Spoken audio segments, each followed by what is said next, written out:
And we are live. All right, good morning, everyone. Welcome to our Inland Fisheries and Wildlife Committee meeting.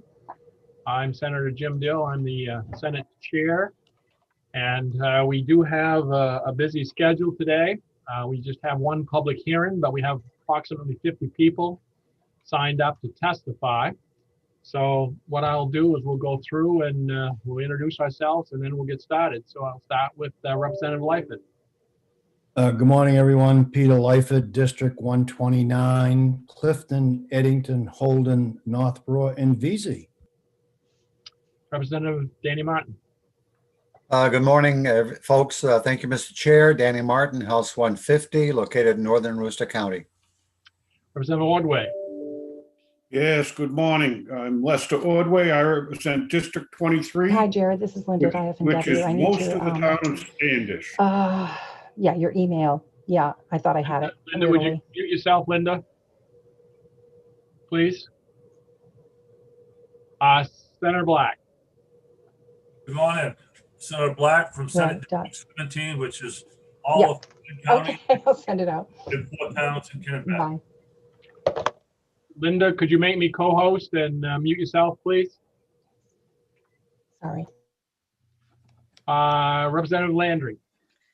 Good morning, Scott Landry. I represent District 113, Farmington and New Sharon.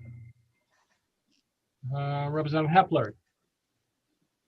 Good morning, everyone. I'm Allison Hepler. I represent House District 53, which includes the towns of Aroustic, Georgetown, Pittsburgh, Woolwich, which is where I live, Dresden, and a small part of Richmond.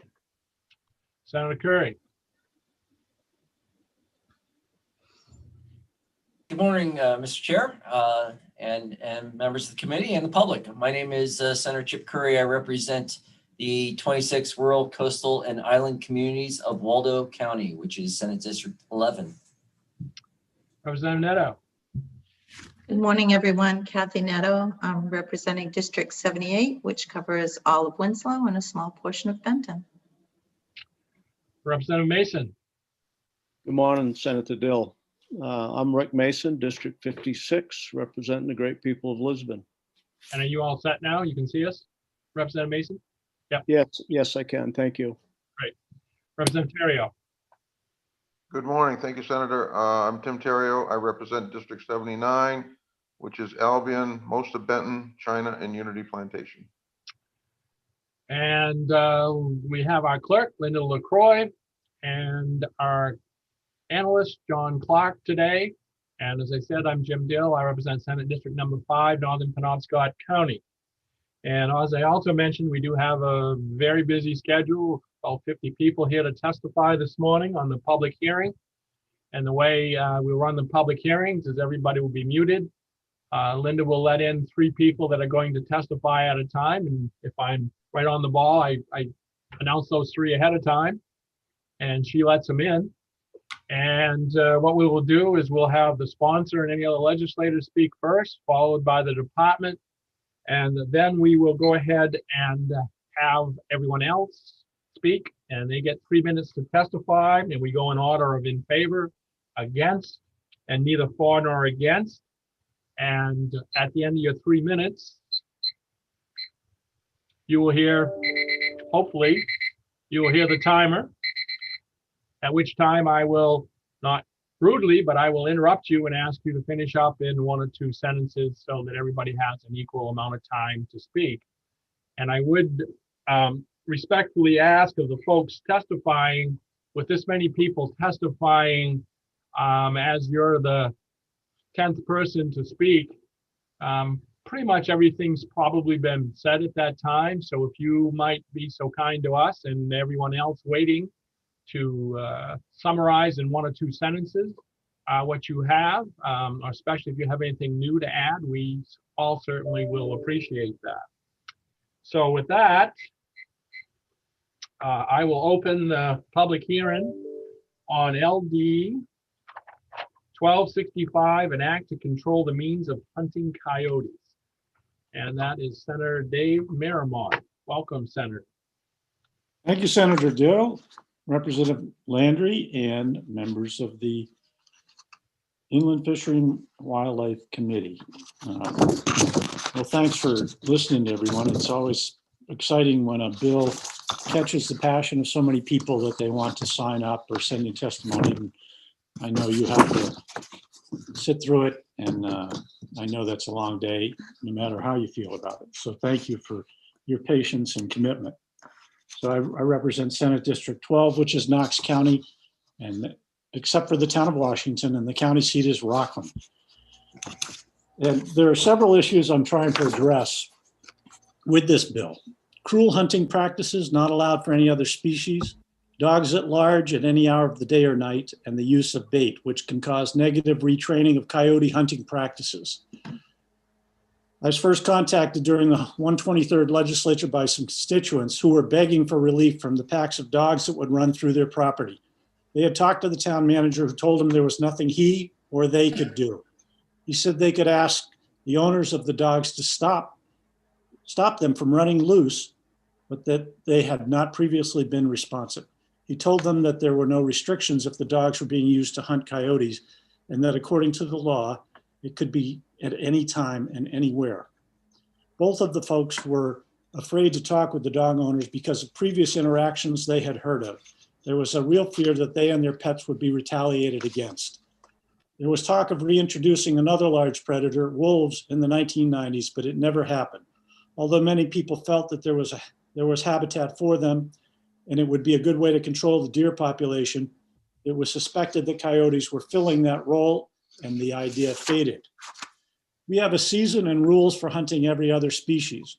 We don't allow uncontrolled dogs to hunt 24 hours a day for any reason except coyotes, and the laws also prohibit using bait for hunting. Using bait is causing several issues that create more problems for both the coyotes and the people affected by them. Biologist Jerry Vistine has stated this about using bait. The bait used to draw coyotes to it is often from the slaughterhouses of farm animals. Intelligent, socially complex carnivores like coyotes learn from their parents what their prey is and where and how to hunt them. And they become successful at it. When they're exposed to the remains of farm animals, they may turn towards farm animals as their prey as well. This is an injustice to our farmers who will otherwise be living with coyotes who go after wild prey on their farm. Ms. Vistine has studied this issue for many years and will be testifying today. I would encourage you to ask her any questions about this issue. This bill makes some simple changes to reflect the role the coyote plays instead of the fears that are no longer present. This will not stop a farmer from protecting their animals. It will rein in the abuses that come with failing to properly regulate hunting. That this particular hunt can be a cover for other hunting and for allowing dogs at large are particularly egregious. There was a mistake made in drafting. I tried to have it corrected, and then it came back out again with the error. You only get 2 times with the revisers, and at the moment that this came out, they were overwhelmed and stuck firm to that, even though they acknowledged that they had not made the change according to my ask for the correction. So immediately, I would like this amended, and I sent that along to your analyst, John Clark, to help with that. And it would be that in the night hunting section, it should read, landowner permission. A person may not hunt coyotes at night on private property without possessing written permission from the landowner or landowner's agent. That avoids that interaction with folks that may be more confrontational and takes it out of the hands of the property owner trying to protect their property. This bill does not prohibit someone from hunting with dogs that are in their control. It does not require them to be leashed, but they must remain in the range that allows the owner to control them. And you'll have some testimony about that, the electronic means of control, different pieces that are available now.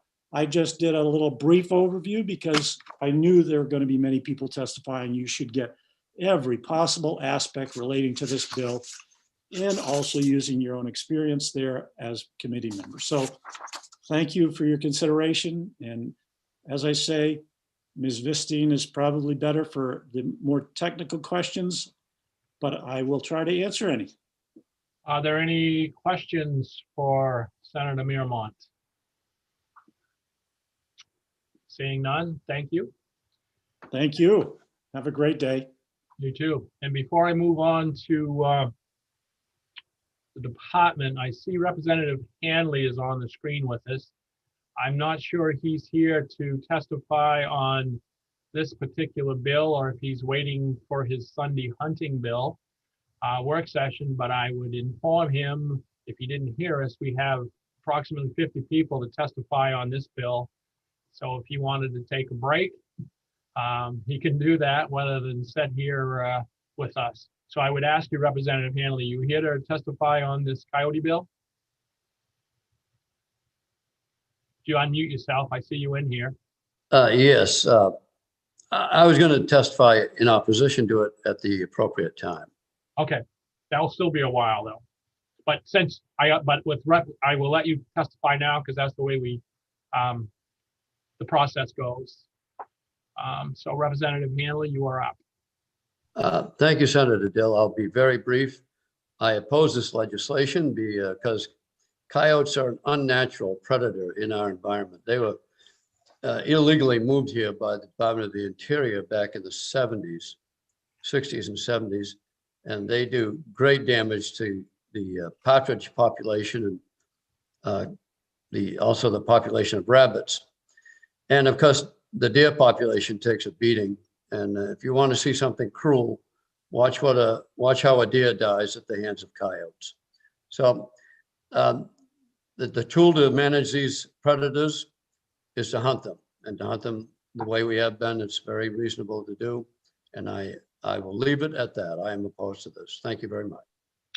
Thank you for your testimony. Are there any questions for Representative Hanley? All right, again, thank you for your testimony.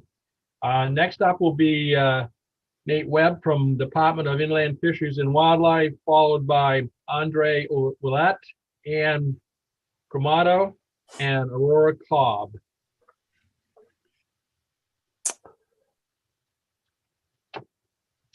So good morning. Good morning. Can you hear me okay? Yes, we can. Thank you. Great. Good morning, Senator Dill, Representative Landry, and members of the Inland Fisheries and Wildlife Committee. I am Nate Webb, Wildlife Division Director at the Department of Inland Fisheries and Wildlife, speaking on behalf of the department in opposition to LD 1265.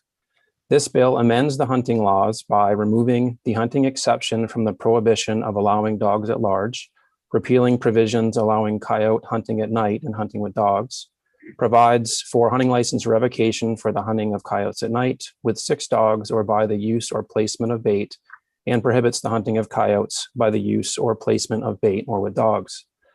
Hunting coyotes with the use of dogs, bait, and at night are all well-established techniques that are commonly used across their range in the U.S. Although we are aware that some Maine residents have expressed concern with these methods, the department is currently in the midst of an effort to update our coyote management plan, which will include discussion of these issues. Our coyote management planning effort is part of a larger fur bearer planning process and is informed by a scientific survey of Maine residents, hunters, trappers, and landowners, focus group discussions with the residents, hunters, trappers, and animal rights advocates, regional public meetings open to the public, and an online discussion forum that allows for additional input from Maine residents and recreationalists. We have established a subcommittee comprised of a diverse suite of stakeholder interests to guide the development of the coyote management plan and a steering committee to oversee the overall process. These groups will be considering the full spectrum of issues related to coyote management in Maine, including population goals, research and monitoring needs, hunting and trapping methods, and public education. Recommendations from these groups will be documented in a draft plan that will be made available for public comment. Any recommendations for statutory or rule changes identified within the management plan would still need to go through the corresponding regulatory process, including a public hearing prior to implementation. We believe this comprehensive planning effort, which we expect to be completed later this year, is a good venue for discussing concerns related to coyote hunting methods. We would also like to point out that by removing the hunting exception from the prohibition of allowing dogs at large, we believe this bill would have broad implications for hunting other species, including upland game, rabbits, bear, bobcat, and raccoon with dogs. And with that, I'd be happy to answer any questions at this time or during the work session. Representative Leifert. Thanks, Senator. Nate, do we have any idea of the population of coyotes in the state? Our current estimate is about 10 to 12,000 coyotes statewide. Thank you. Are there other questions? All right, seeing none. Thank you for your testimony. So next up is Andre Willett.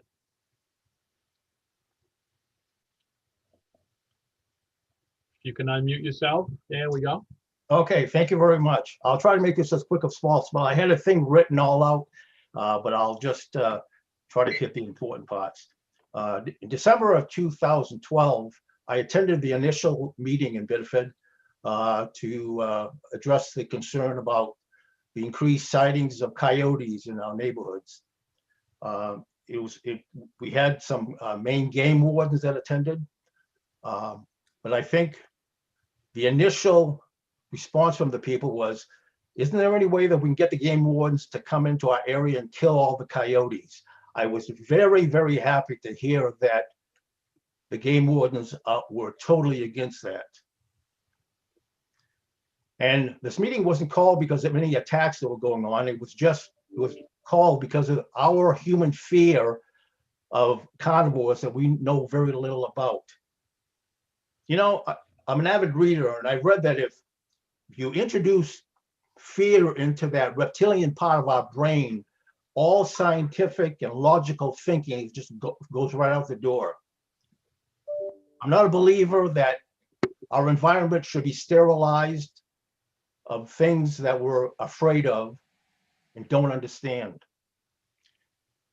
After the meeting, I started researching coyote hunting in Maine, and that was in like 2012. I found sites that coyote hunters had up there. They had pictures of entire packs of coyotes slaughtered. And they did this by training their dogs to chase the coyotes out into an opening where the hunters are waiting and just mow them all down. The pictures were horrendous. I didn't like it, but the worst part was the comments from the hunters themselves saying that, well, gee, there's nothing that much to do up here in northern Maine, so we get together with our buddies and a case of beer, and we love killing as many coyotes as we can. To me, that's not sportsmanship. Now, when I've confronted people that support killing coyotes, they say, well, coyotes are an invasive species. Let me read you the definition of an invasive species. It's an organism that causes ecological or economic harm in a new environment where it is not native. I don't know about you, but I think that describes humanity rather than the coyotes. We're polluting our oceans, we're polluting our streams, we're causing global warming. So I think humans are probably the most invasive species on this planet. Now, I'm 71 years old, and I remember when I was a kid, people used to like to pull legs off of like daddy long leg spiders. Or they can you finish up in a sentence or two, please? Okay, I can do that. I'll say by human attempts to control certain species has resulted in overwhelming failure. Government-sanctioned predator removal programs like the near extermination of the red and gray wolves are now scientifically proven to be colossal mistakes, but yet we are repeating these errors once again with coyotes. I implore you, this committee members, to support the bill and pass it on to the Maine legislature for review. Thank you very much. Thank you. Are there questions? All right, seeing none, thank you for your testimony. Next is Ann Cremato.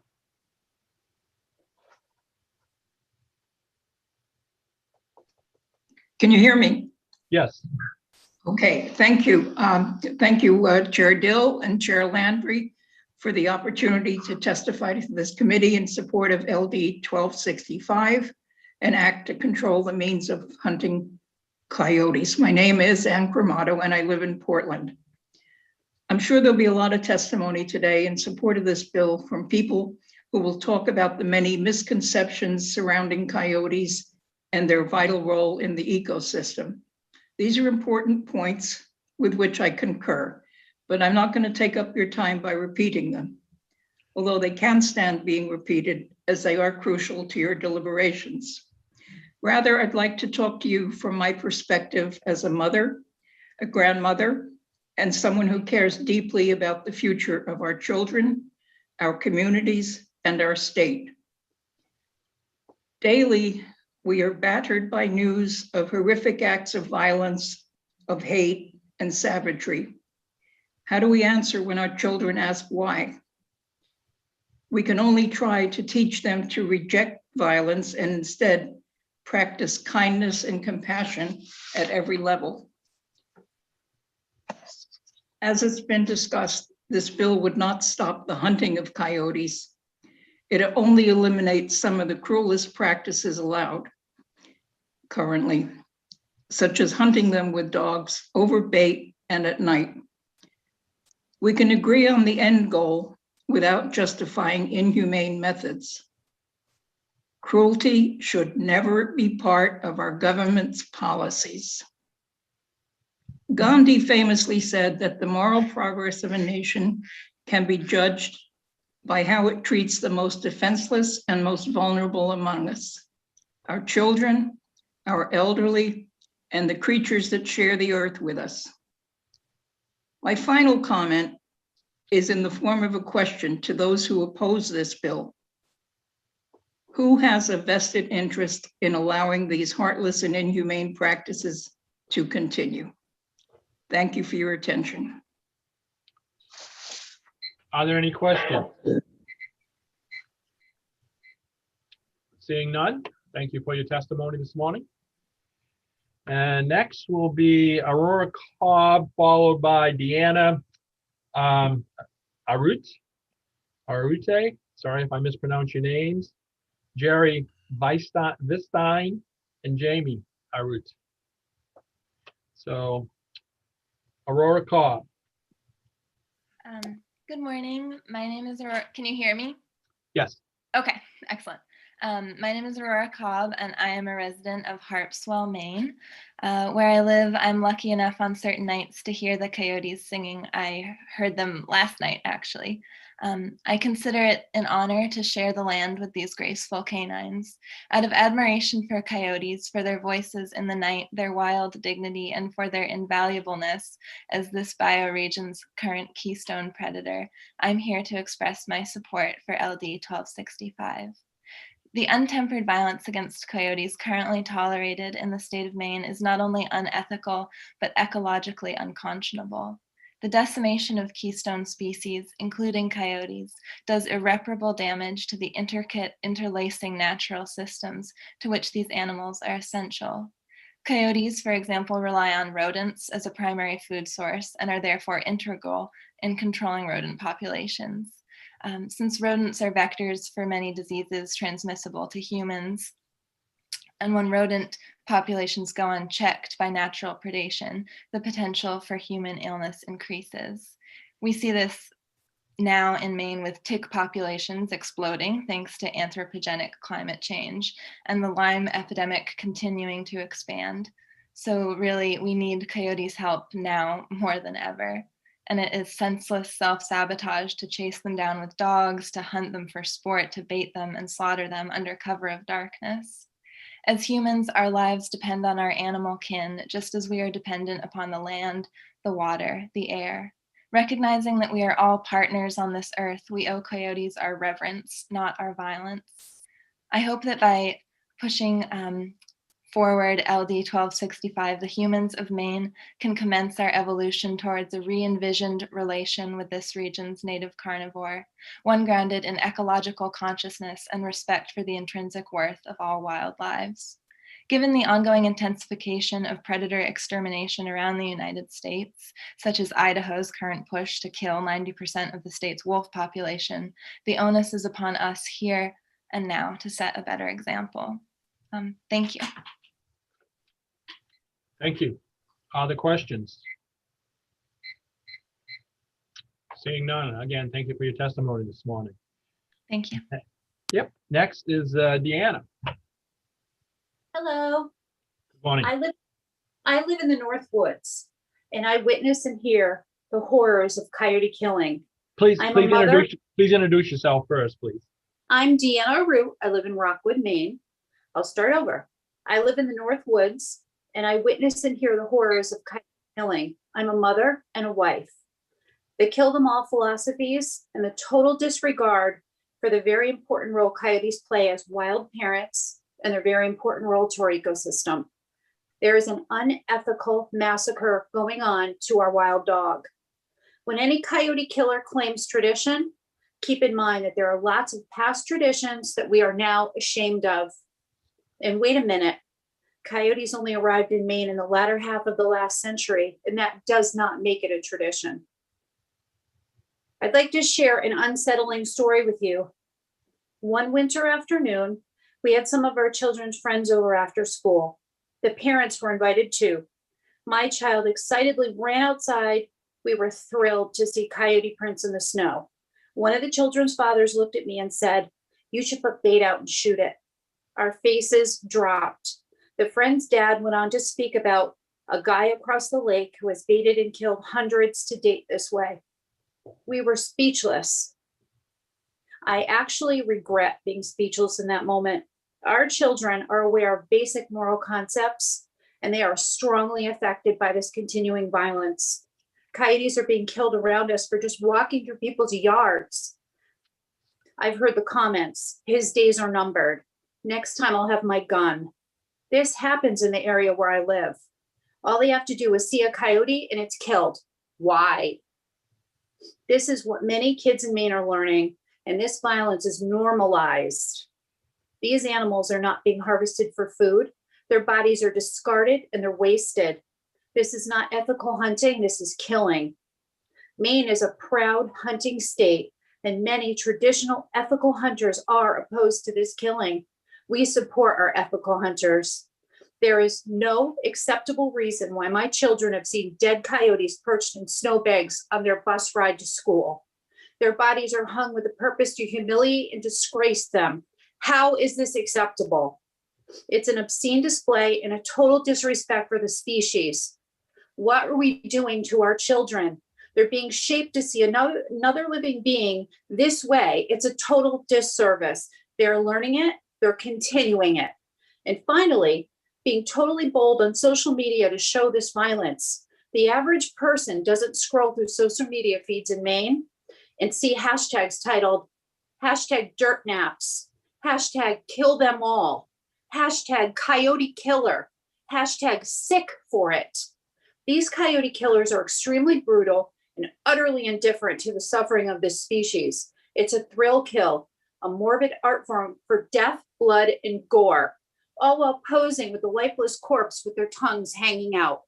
Coyotes do not kill for fun. Don't we eat meat? They hunt to survive, and they don't Can you have a finish choice. up in a sentence or two, please? We have a choice, and what do we want to pass down to our children? I do not want to pass this down to mine. The time for change is now. Thank you. Thank you. Are there any questions? All right, seeing none, thank you for your testimony this morning. Next is Jerry Vistein. You're muted. There we go. I think you're okay now. Senator Dill, Representative Landry, and members of the committee.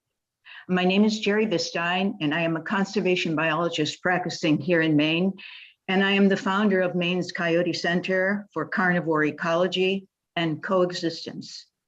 I'm here today to give my support to this bill, which will make it illegal to use hunting dogs to chase coyotes to their death, to use bait in order to kill coyotes, and to kill coyotes at night. As a scientist, the greatest percentage of my time is spent with my fellow Mainers. So I wish to speak on their behalf as to why this bill is so important. The activities that this bill will make illegal are first of all responsible for the suffering of so many of our Maine people who endure Lyme disease. And these activities are responsible for the economic loss to our farmers, which is a social injustice to them. And these activities are responsible for an ever increasing amount of blatant private property rights violations, as well as the safety concerns of our Maine people who are hiking on the landscape with their dogs. And finally, these activities are responsible for dishonoring our true hunters, our traditional hunters here in Maine. You may ask, what do these activities have to do with Maine people?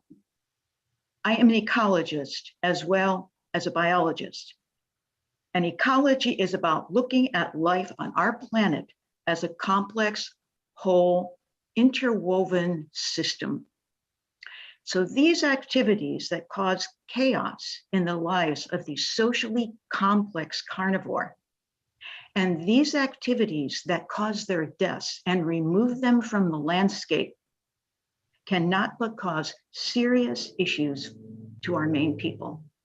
It is how the earth works and has been doing so for millennia. We live in a democracy where equal rights have been taken to the Supreme Court of our land many times. The people of Maine have the equal right to speak to these violent activities that infringe on their rights.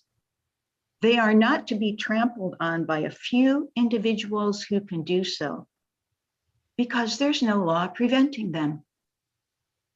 Is it not time to move from free-for-all activities to science-based regulations? Thank you. Thank you. Are there any questions? Seeing none, thank you for your testimony. You're welcome.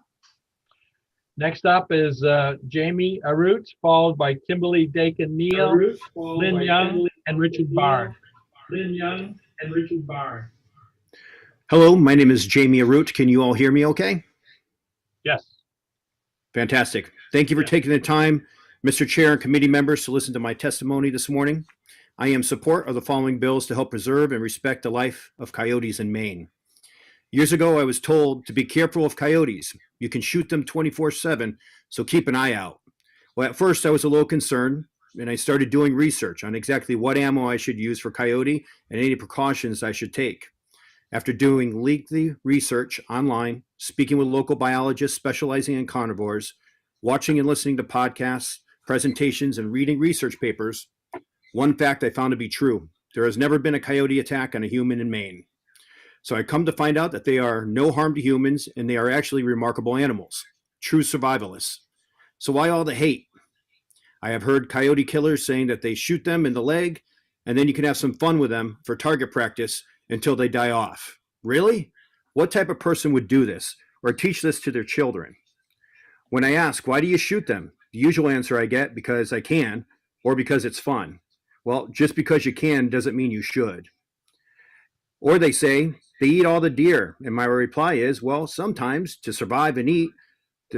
I ask, why do you hunt deer? To eat it? And the answer is yes, to eat and provide for my family. Well, it sounds like the same for the coyote when they do. Their main food source, however, is usually small rodents. Ethical hunters I know were all raised to respect the animal and only kill what you are going to use. The killing of coyote for nothing more but to shoot it just because you can is not ethical hunting. Coyotes play an important role in our Maine ecosystem, and I pray that those that decide to hunt coyote do it with respect and use of the animal.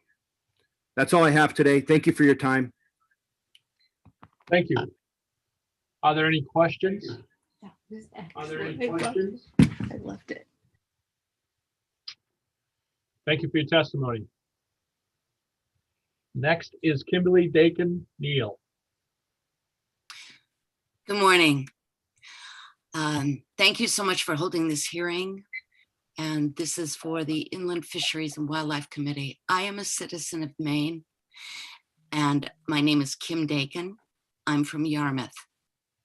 I'm a person deeply concerned about our natural environment, and I wish to relay my concern regarding the horrific and senseless extermination of coyotes in our state. I encourage you strongly to support LD 1265. the bill will address some of the problematic elements in our current law. I personally do not understand the connection between coyote killing contests and honorable values of traditional hunting. Baiting these intelligent animals with slaughterhouse products of farmed animals exacerbate what once was a minimal livestock loss issue into one that acclimates coyotes to pursue cows, sheep, etc. as food sources. Landowners' property rights are violated, as many coyote hunters, even when not granted access to private property, have demonstrated no regard for the landowner's objections to this kind of hunt. As has been mentioned before, coyotes are a keystone species with significant positive impact on surrounding ecosystems. One of the reasons the state is overrun with deer is because we've eliminated many of their most effective predators, like coyotes. Our skyrocketing rates of Lyme disease and the devastating impact on our economy as a result is correlated directly with keystone species loss. In addition, the overgrazing by deer leads to a significant loss of native plants, which are critical to bees, birds, butterflies, and this has impact on agriculture and allows for invasive plants to gain ground. Please vote to give coyotes a fighting chance to help heal our ecosystem.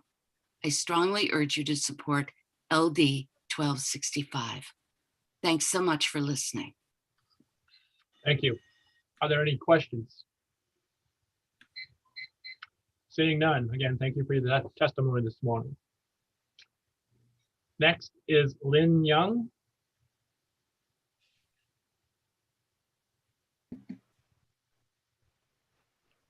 Can you hear me? Yes. Thank you. Good morning, Senator Dill, Representative Landry. My name is Lynn Young. I live in North Yarmouth, and I appreciate the opportunity to testify today in support of LD 1265. I live in a semi-rural setting with about 15 neighbors within an area of a little over a mile. Every one of my neighbors has had an experience with Lyme disease. One man has died. My own 25-year-old daughter is almost totally incapacitated with chronic Lyme. It has absolutely stolen her life. Her medical bills are in excess of $15,000 a year, not covered by insurance. We are overrun with deer and ticks, and I'm sure you know that Maine has the highest incidence of Lyme disease in any state in our country. I celebrate every coyote I see because I know their diet is made up of mainly rodents, and we know that white-footed mice are our biggest challenge in managing Lyme.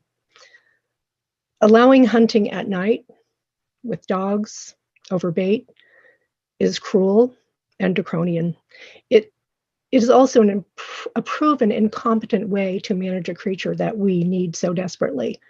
And as a matter of fact, the past management practices have done nothing but destabilize the coyote population and quite possibly driven the population up, not down.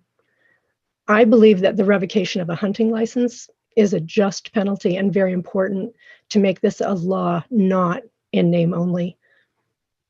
We know that coyotes play an important role in maintaining healthy ecosystems and species diversity. It's really time to change Maine's all-out war against this greatly misunderstood creature. We have the science. We need to use it. I thank you for the opportunity to share my thoughts today. I hope you will support this bill for the betterment of all Mainers, human and wild, and I would be happy to answer any questions you might have. Thank you. Thank you. Are there any questions? All right. Seeing none, thank you for your testimony this morning. Thank you. Next is Richard Bard, followed by Jane Schiff there, Tammy Cloutier, and Elizabeth Richards. Go ahead.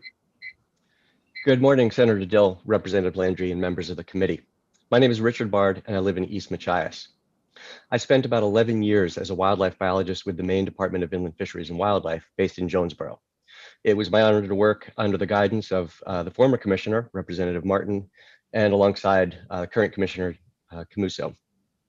I'm pleased to testify this morning in support of LD 1265.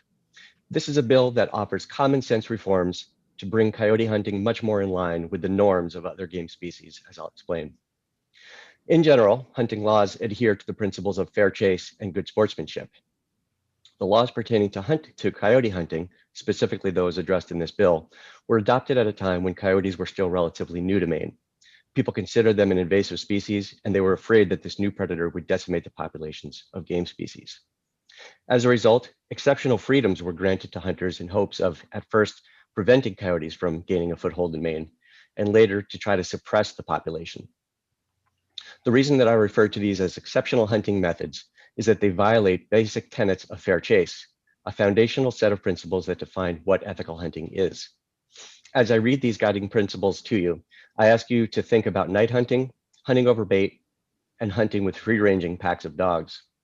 According to the Boone and Crockett Club's own website, fair chase, among other things, ensures that a game animal has a reasonable chance of escape. It measures success by the quality of the chase, rather than the quantity of animals taken. And fair chase embraces the no guarantees nature of hunting. I would offer that the methods addressed by this bill do not measure up to these standards.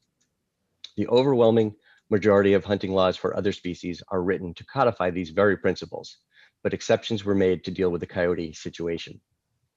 Today, we know that coyotes fill a very natural role in Maine's ecosystem, a role left vacant long ago by the eradication of wolves.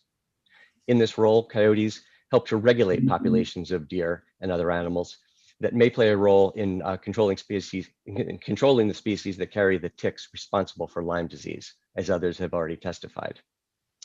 In short, the time for these exceptional hunting methods is past. They have failed to regulate coyote population, and so the time has arrived to adopt more traditional hunting methods for coyotes that will ensure fair chase. I ask you to vote in favor of advancing LD 1265, and I'd be happy to answer any questions you may have. Thank you. Are there any questions?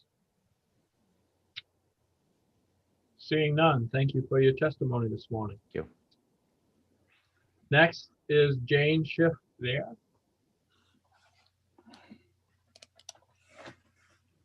There we are.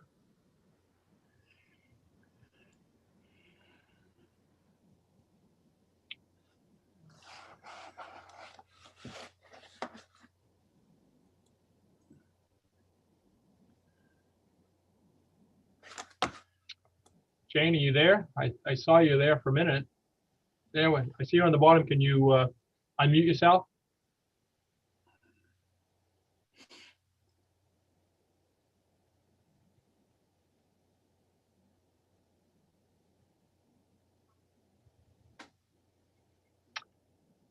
All right, I will skip you for a moment and come back to you. Next on the list is Tammy Cloutier. I'm not sure that I see her on my list, but I do see Elizabeth Richards. Elizabeth, can you unmute yourself? Yes, hello.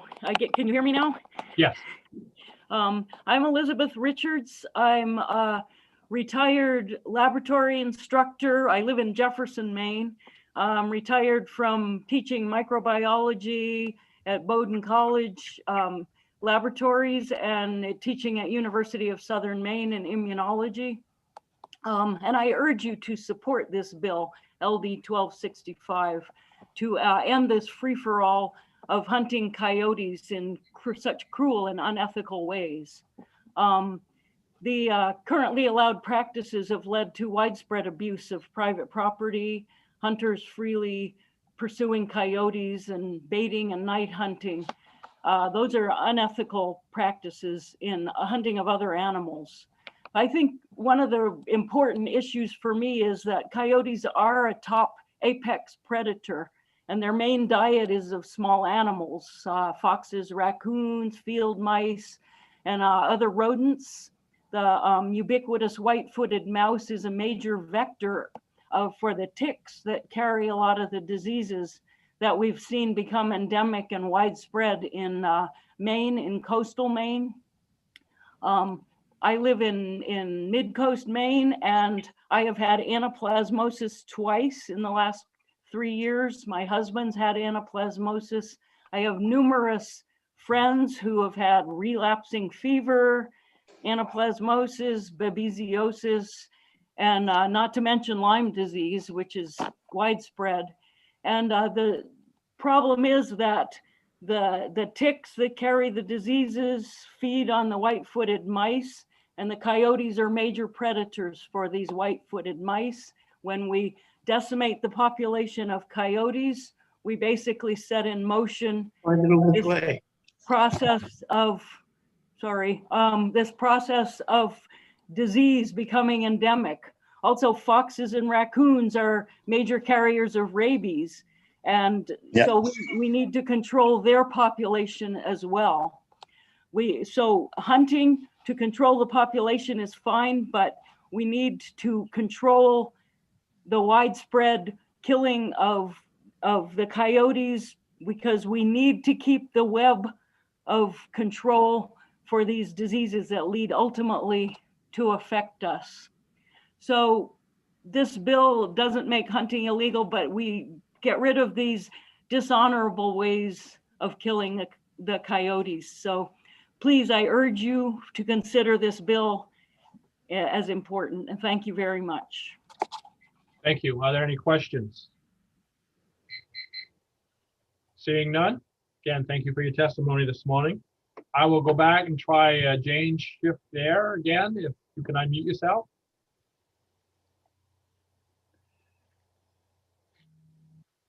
While we're waiting for her, the next three, Kasharina Arut, Cecil Gray, and Claire Perry. So Jane, can you unmute yourself? Hello.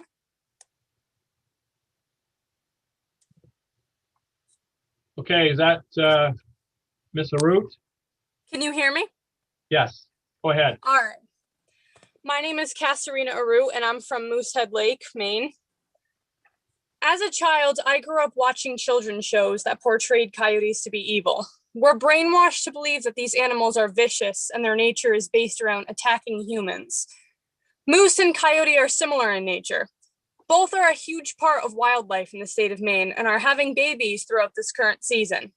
Just like any mother, both animals would attack if their babies were in danger, but in any other situation would mind their own business and go about living. So why do we portray the coyote as a symbol of evil but not the moose?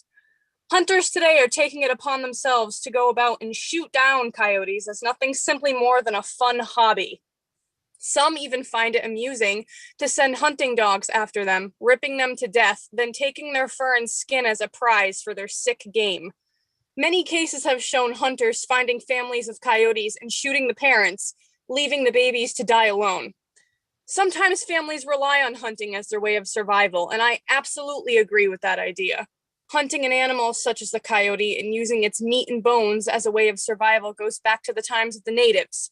But I do not agree with killing them for pure enjoyment of their torture and death and the discarding of their bodies, along with the portrayment of them on social media to be the scum of the earth. For the past decade, my family and I have been traveling to Maine. We would take late night drives at 2 o'clock in the morning on the back roads and go searching for wildlife. And many of these animals would be coyotes. If we keep allowing these slaughters to occur, not only will our future generations be brainwashed into believing the evils of the coyote are true, but our ecosystems will change and our diversity will plummet. Evil people will stay evil. You can't always fix the crooked, but we can fix the laws which allow these peaceful animals to become slaughtered any time of the year. We can prevent these deaths and we can prevent more suffering if this law is put in place. Coexistence is possible. Thank you. Thank you. Are there any questions? All right, seeing none, again, thank you for your testimony this morning. And next we have Claire Perry, followed by Ed Friedman, Elizabeth Hill, and Elizabeth Starr. So Claire Perry, please. Can you hear me okay? Yes. Okay. Senator Dill, Representative Landry, esteemed committee members. I'm Claire Perry, native Mainer, hunter. landowner, resident all my life, property in Owl's Head and Liberty. Go home. Go home. No, not you, dear committee members. That was said to me while asking men running coyote dogs to leave my property. I was home. They mostly come in groups and they are intimidating. And they are not people I care to confront at this point in my life. For although I confronted them for 30 years, nothing was ever done to make a difference. This is not just a few bad actors. They are many. And what they are doing is not traditional hunting. I have been threatened by them. I have had windows broken. And I, in my 70s now, I'm not able or willing to confront them any longer, nor should I have to. Here's another quote. Contact your legislator to get a bill written to stop this. It is damaging to other wildlife and it just needs to end. Can you guess who said that? Game wardens who answered calls I had made. One, my regular warden, and the other was filling in at the time. The last one I spoke to had just finished responding to a person who had made a call about hound dogs running on their land. When he got there, he discovered the dogs were chasing deer. Final quote, this causes nothing but problems and we don't need it. But game warden, both gentlemen will be happy to talk to you about it, and I will provide their names via email requests from committee members. I haven't dared to walk very far into my 100 acres since the coyote dog showed up that 30 years past. I was afraid of encountering a pack of these hounds. Now I know my fears were not unfounded. If I could ask one thing of you, I would ask that before you come to your vote, to please listen to the recorded testimony of a family who was attacked by hunting dogs while walking a public lands trail in Vermont.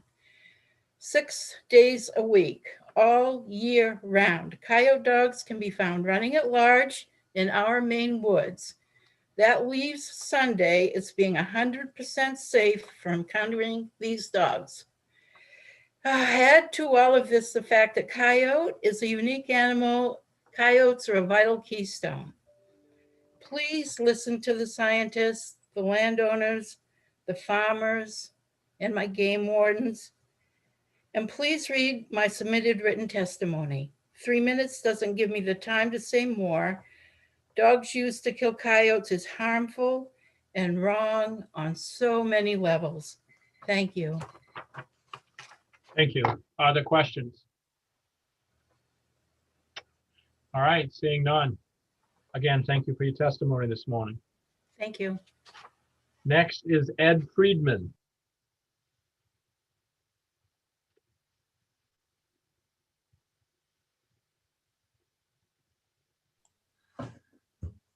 Can you hear me? Yes. Oh, okay. Totally unprepared for this. I just popped over from the ENR committee.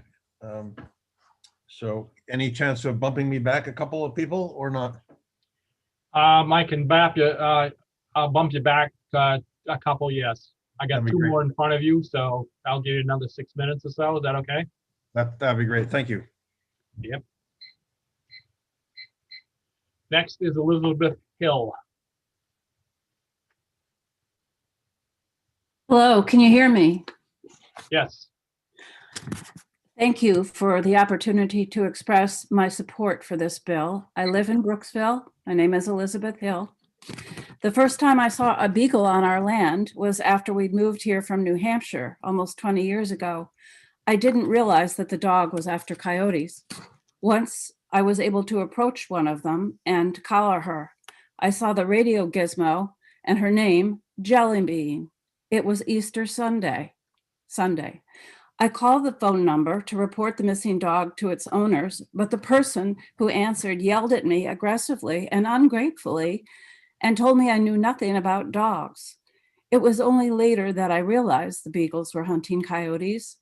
I have heard the beagles many times since then, heard gunshots at night and on Sundays. Sometimes we hear coyotes yip, but never for more than a week or two. Before moving to Maine, we lived in southern New Hampshire. Our backfield bordered a large lowland forest. Our family at that time included a toddler and 2 dogs, and we often heard a coyote pack howling to each other. We did our part to live in peace with the wild creatures around us. When our toddler or our puppy went out, we supervised them.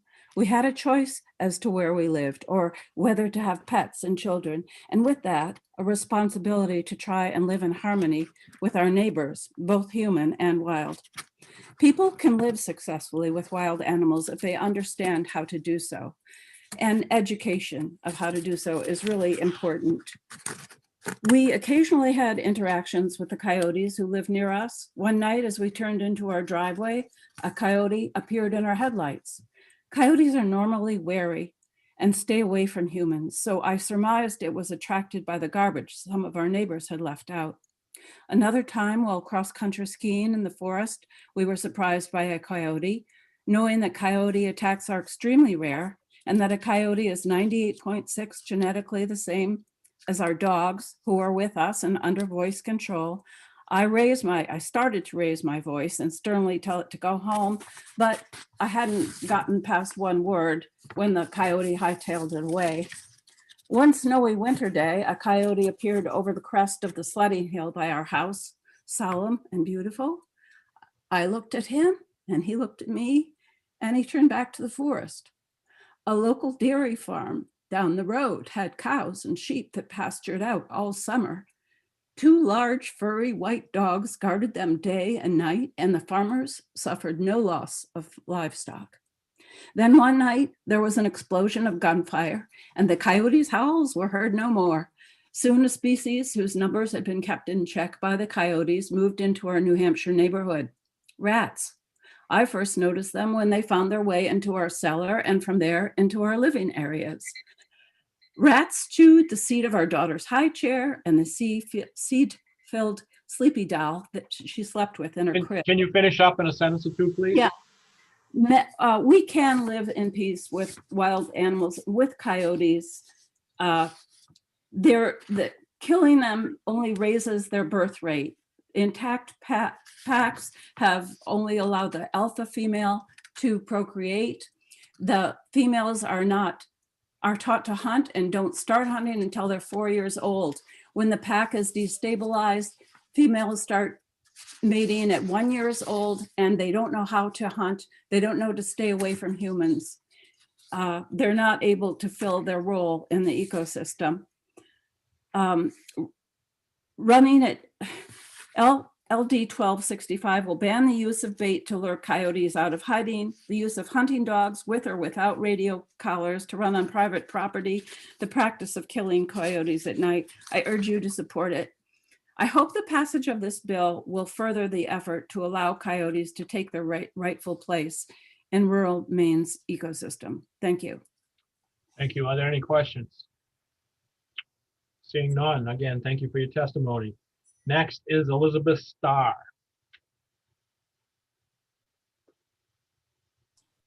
Thank you. Can you hear me? Yes. Thank you, Senator Dill, and all those present to listen to our plea today to support LD 1265. I'm a musician and artist. I live in Bath, and I have written a poem for today.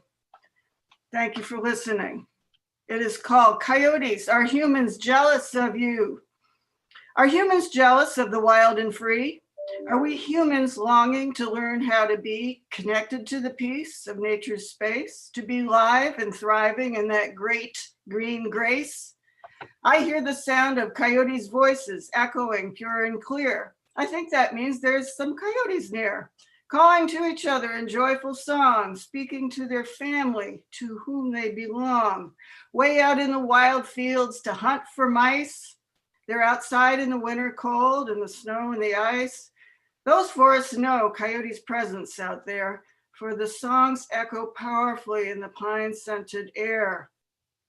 Nature's design for life is like a tapestry, woven strands too complex to understand and see, yet we marvel when we can receive the grace to see a coyote face to face. I saw a coyote one morning standing in the light. She'd been hunting out in the woods all night, for that is coyote's job. That is what they're meant to do, created to eat mice and voles and the rodents they pursue. They are dogs, after all, much like my own. They bark and they play and chew on the bones. They run fast. They live so wild and free. Aren't we a bit jealous of our coyotes? It would be a mistake to say they don't matter much anyway, but all life matters and deserves to live without terror, and then see what they give. For our song dogs offer much more than a song, deep in the wilderness where they live and belong. They are the keystone for the ecosystem, you see. They balance it all, from each bird to each bee. In fullness of life, they move across the land, but it's the humans that need to understand. So important, each animal who lives out there, beaver, moose, deer, and bear, the bobcats and the lynx, raccoons and the shrew, fishers and rabbits, and our coyotes too. Coyotes are man's best friend, and there is a reason. Coyotes are our wild dog for all the different seasons. This is coyotes' time right now, I would say, as humans speak out everywhere and in every way to ask for freedom, for their right to live free. Each human, each animal and bird, and yes, coyote. I am here to speak for the song dogs today. If they could speak English, what might they say? They might ask, who is the beast who makes war in the woods, destroying our peace? Thank you very much for letting me share my poem. Thank you. Are there any questions? Seeing none, again, thank you for your testimony and your poem this morning. Ed Freeman.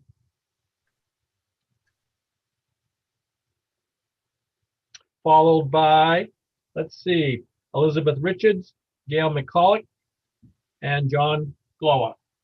Go ahead, Ed. Okay, thank you. Can you hear me okay? Yes. Okay.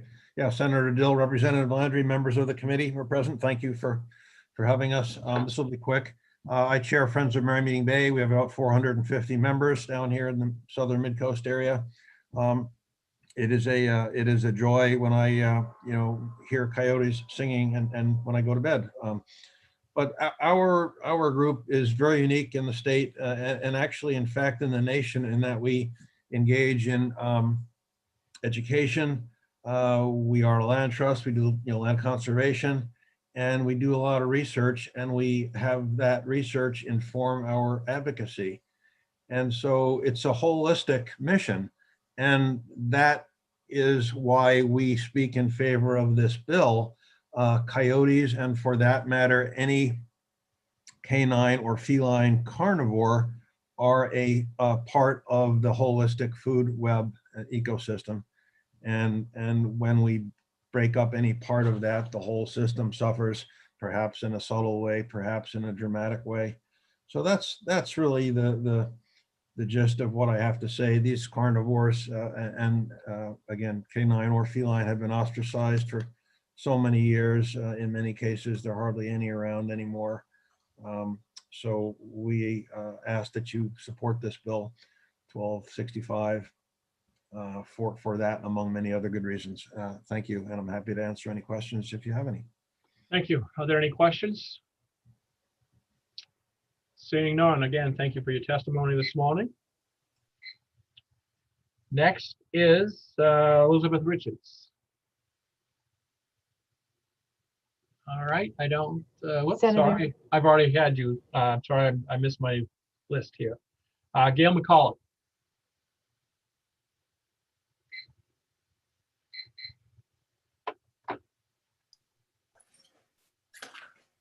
Can you hear me? Yes. Oh, great. Thank you for letting me testify. I'm from Hancock, Maine. My name is Gail McCulloch, and originally I came from Vermont. When I lived there, we had a long-held tradition of built on trust between landowner and hunter. We would not post our land, and they would respect the owner, the land, and the animals living on it. When we moved to Maine, we continued the tradition and have not posted our land. We also have put on conservation easements to protect it from development and to ensure the health of the plants and animals that live on it for future generations. Many of our neighbors have thankfully done the same. There's quite a large group that have conserved land. For us, predators, bear, coyote, fox, lynx, etc., are essential to the thriving ecosystem and are welcome, as many people have said already. For their own safety, we do not encourage them to become comfortable with us, but take pleasure in the odd times we do see them. I support this bill to ban coyote hunting with dogs. When there is hunting without constraint, the trust between landowners and hunters breaks down. It is a trust essential to maintaining the tradition that encourages landowners not to post their land. Thank you. Thank you. Are there any questions? Okay, next is Jonathan Gardner.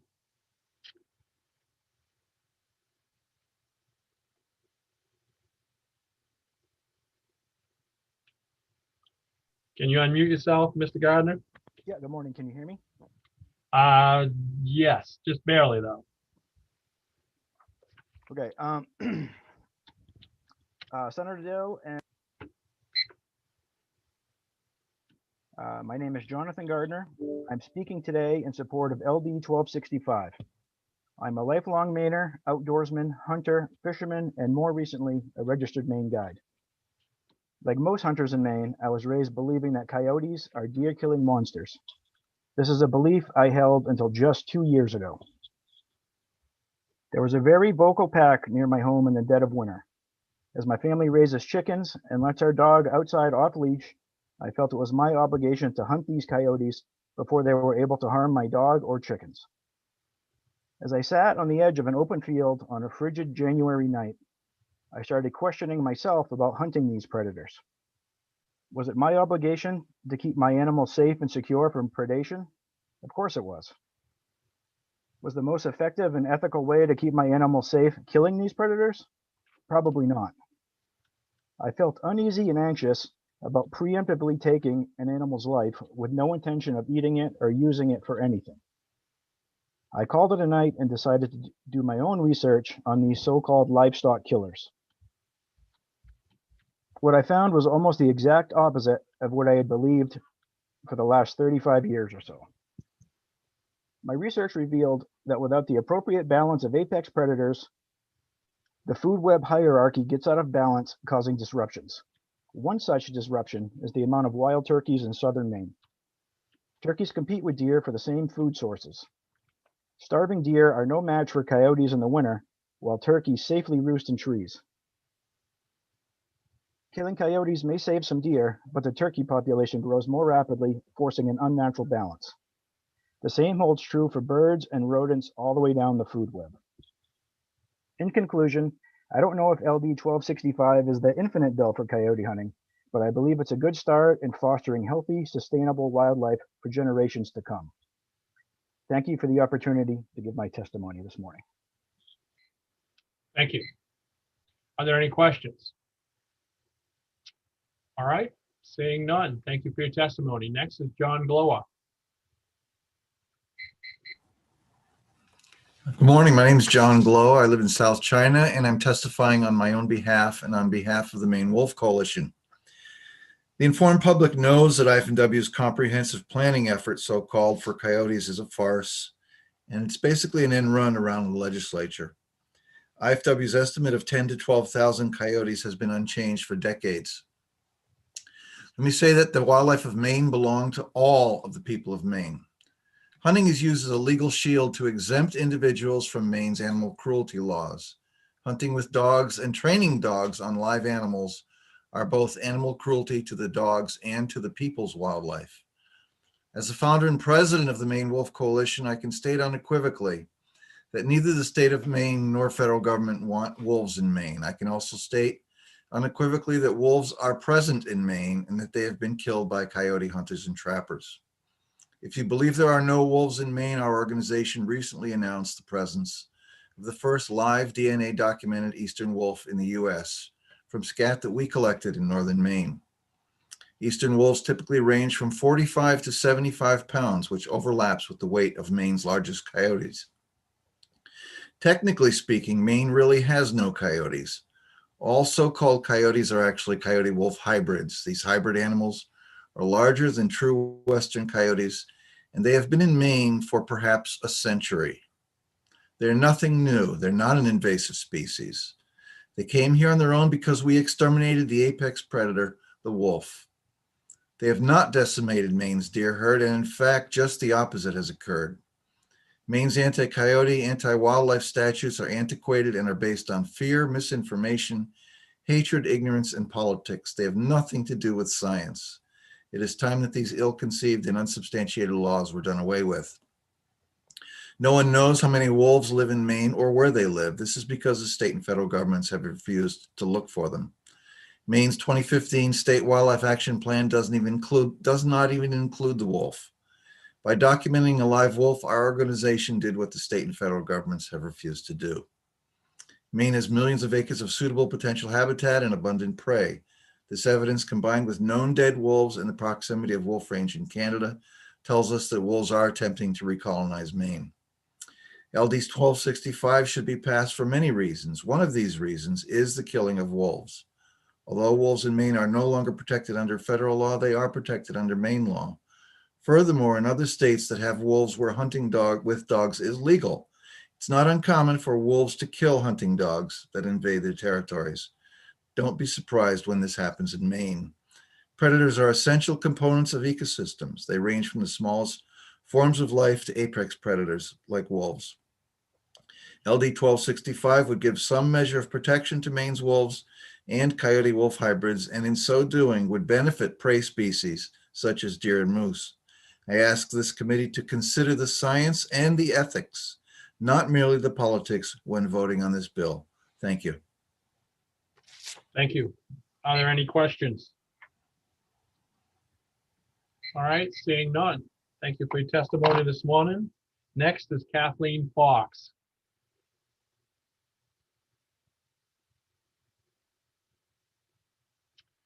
If you can unmute yourself, please.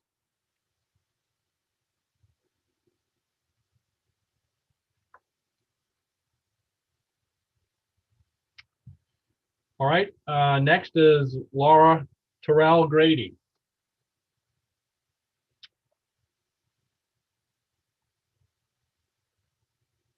Laura, can you unmute yourself? There we go. Can you hear me now? Yeah. Okay, sorry about that. I'm not so good at Zoom meetings. My name is Laura Terrell Grady. I'm a livestock farmer in Harpswell.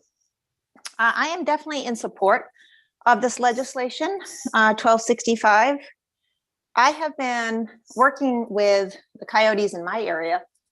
For the last 12 years I've been here. We do have a coyote population.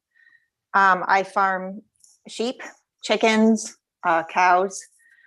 I have had wonderful success using livestock guardian dogs as a means of protection of the animals we have here. And what I would like to see is I would like to see the baiting and the night hunting and the dogs to stop, because I do have, I'm sure they're very decent and wonderful neighbors, but they do bait. They do bait the coyotes. And my issue is that when we have a stable population of coyotes in an area, they know your farm. They know where they can go, where they can't go. And if you shoot and kill the coyotes in an area, what happens is other coyotes come in and they don't know your farm. And then you're at risk for sort of retraining the group again. And I would like to see, again, the baiting to stop, because I appreciate my neighbor and what he does for our community, but I sure would like some support in what to me seems like common sense remediation of the problems that as citizens we're having with the overhunting of coyotes. And, you know, obviously I value the coyotes for what they do for our landscape. They are absolutely necessary predator. It just makes sense to me. I've been a farmer for 20 something years, and we all need predators. Very important. Just keystone, the keystone predator issue. I've heard other people talk about it, so I won't talk about it more. But support Maine farmers who are working with coyotes, who appreciate them for what they do for us, and support this bill. Thank you. I'll end there. Okay, thank you. Are there any questions? Seeing none. Again, thank you for your testimony this morning. You're welcome. Next is Louisa Hart.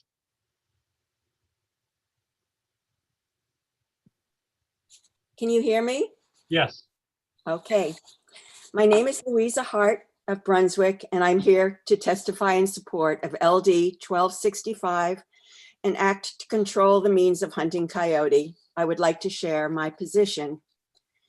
To my knowledge, there doesn't seem to be any scientific basis or rationale for the violent and relentless persecution of coyotes. I am deeply concerned.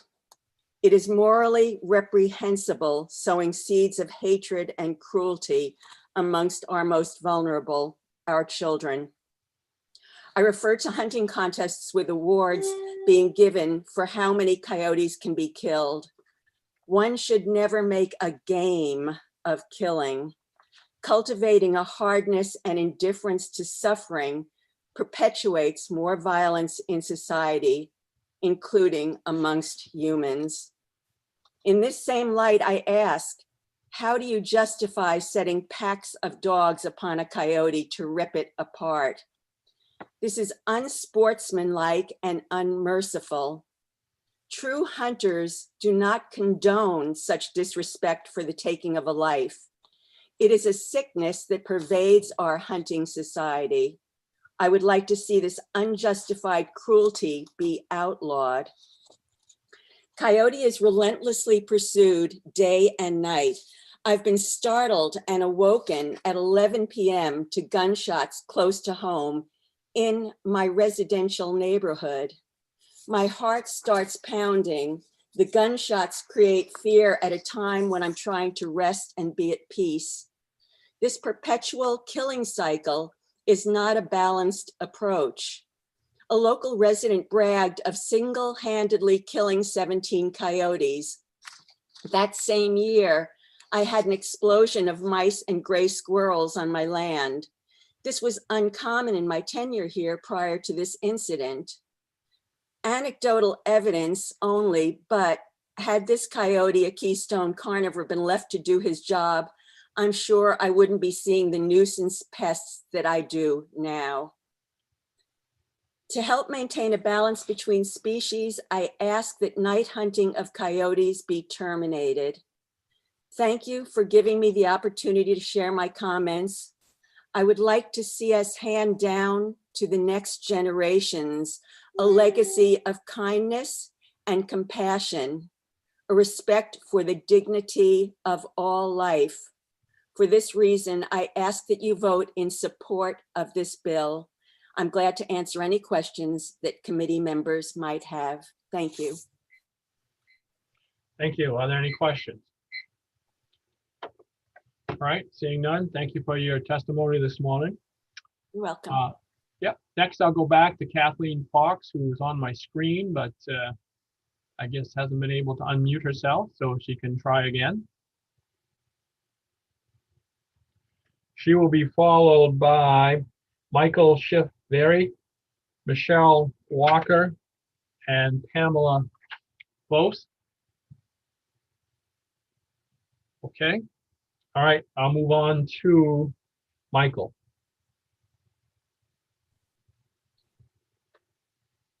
Hello, can you hear me?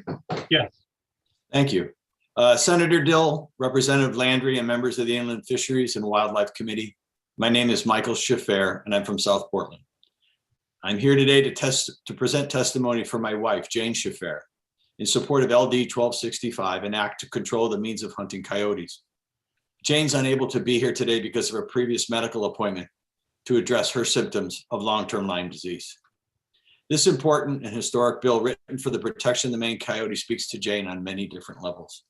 One of these ways is exceedingly personal. It relates to the rapidly increasing epidemic of Lyme disease and the role that the decimation of our coyote population plays in the simple increase of deer ticks. 24 years ago, my wife was bitten by a deer tick. By the time she realized that she had been infected, the bacteria had gone deeply into her joints, her organs, and her brain. affecting her ability to carry on full-time work due to residual physical and cerebral impairment. Activities that once brought vibrancy, stability, joy into her life were replaced by chronic fatigue and depression. It has devastated her adult life. For those of you who don't know someone who has experienced the late stages of Lyme disease, it is very difficult to imagine how this disease can cause so much pain and damage, and the extent to which it can impact your life and the lives of your loved ones. The very animal that can help reverse the Lyme epidemic is the one that is now being systematically exterminated for the mere pleasure of killing them with no state oversight.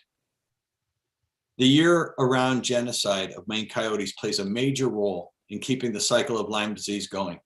This will not change until coyotes are protected so they can do their work as a major keystone carnivore, controlling the overpopulation of deer and white-footed mice, which are responsible for the Lyme disease epidemic. The people of Maine have elected you all to make crucial decisions based on scientific truths and not fearful biases.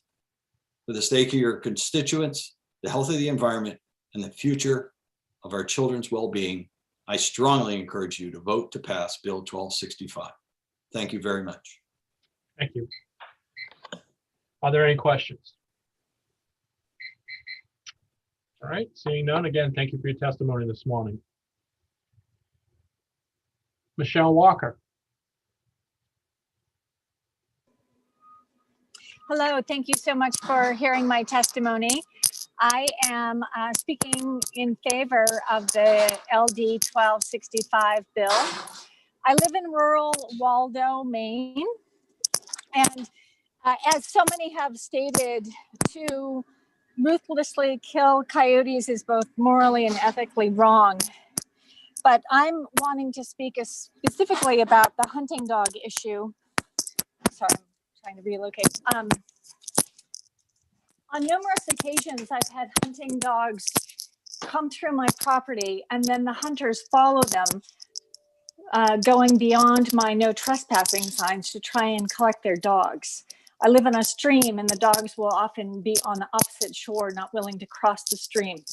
So I've had several encounters with hunters coming onto my land that's posted, with dogs running coyotes on my land when I'm not wanting any kind of hunting happening on my land. This feels like a tremendous violation of my rights as a property owner.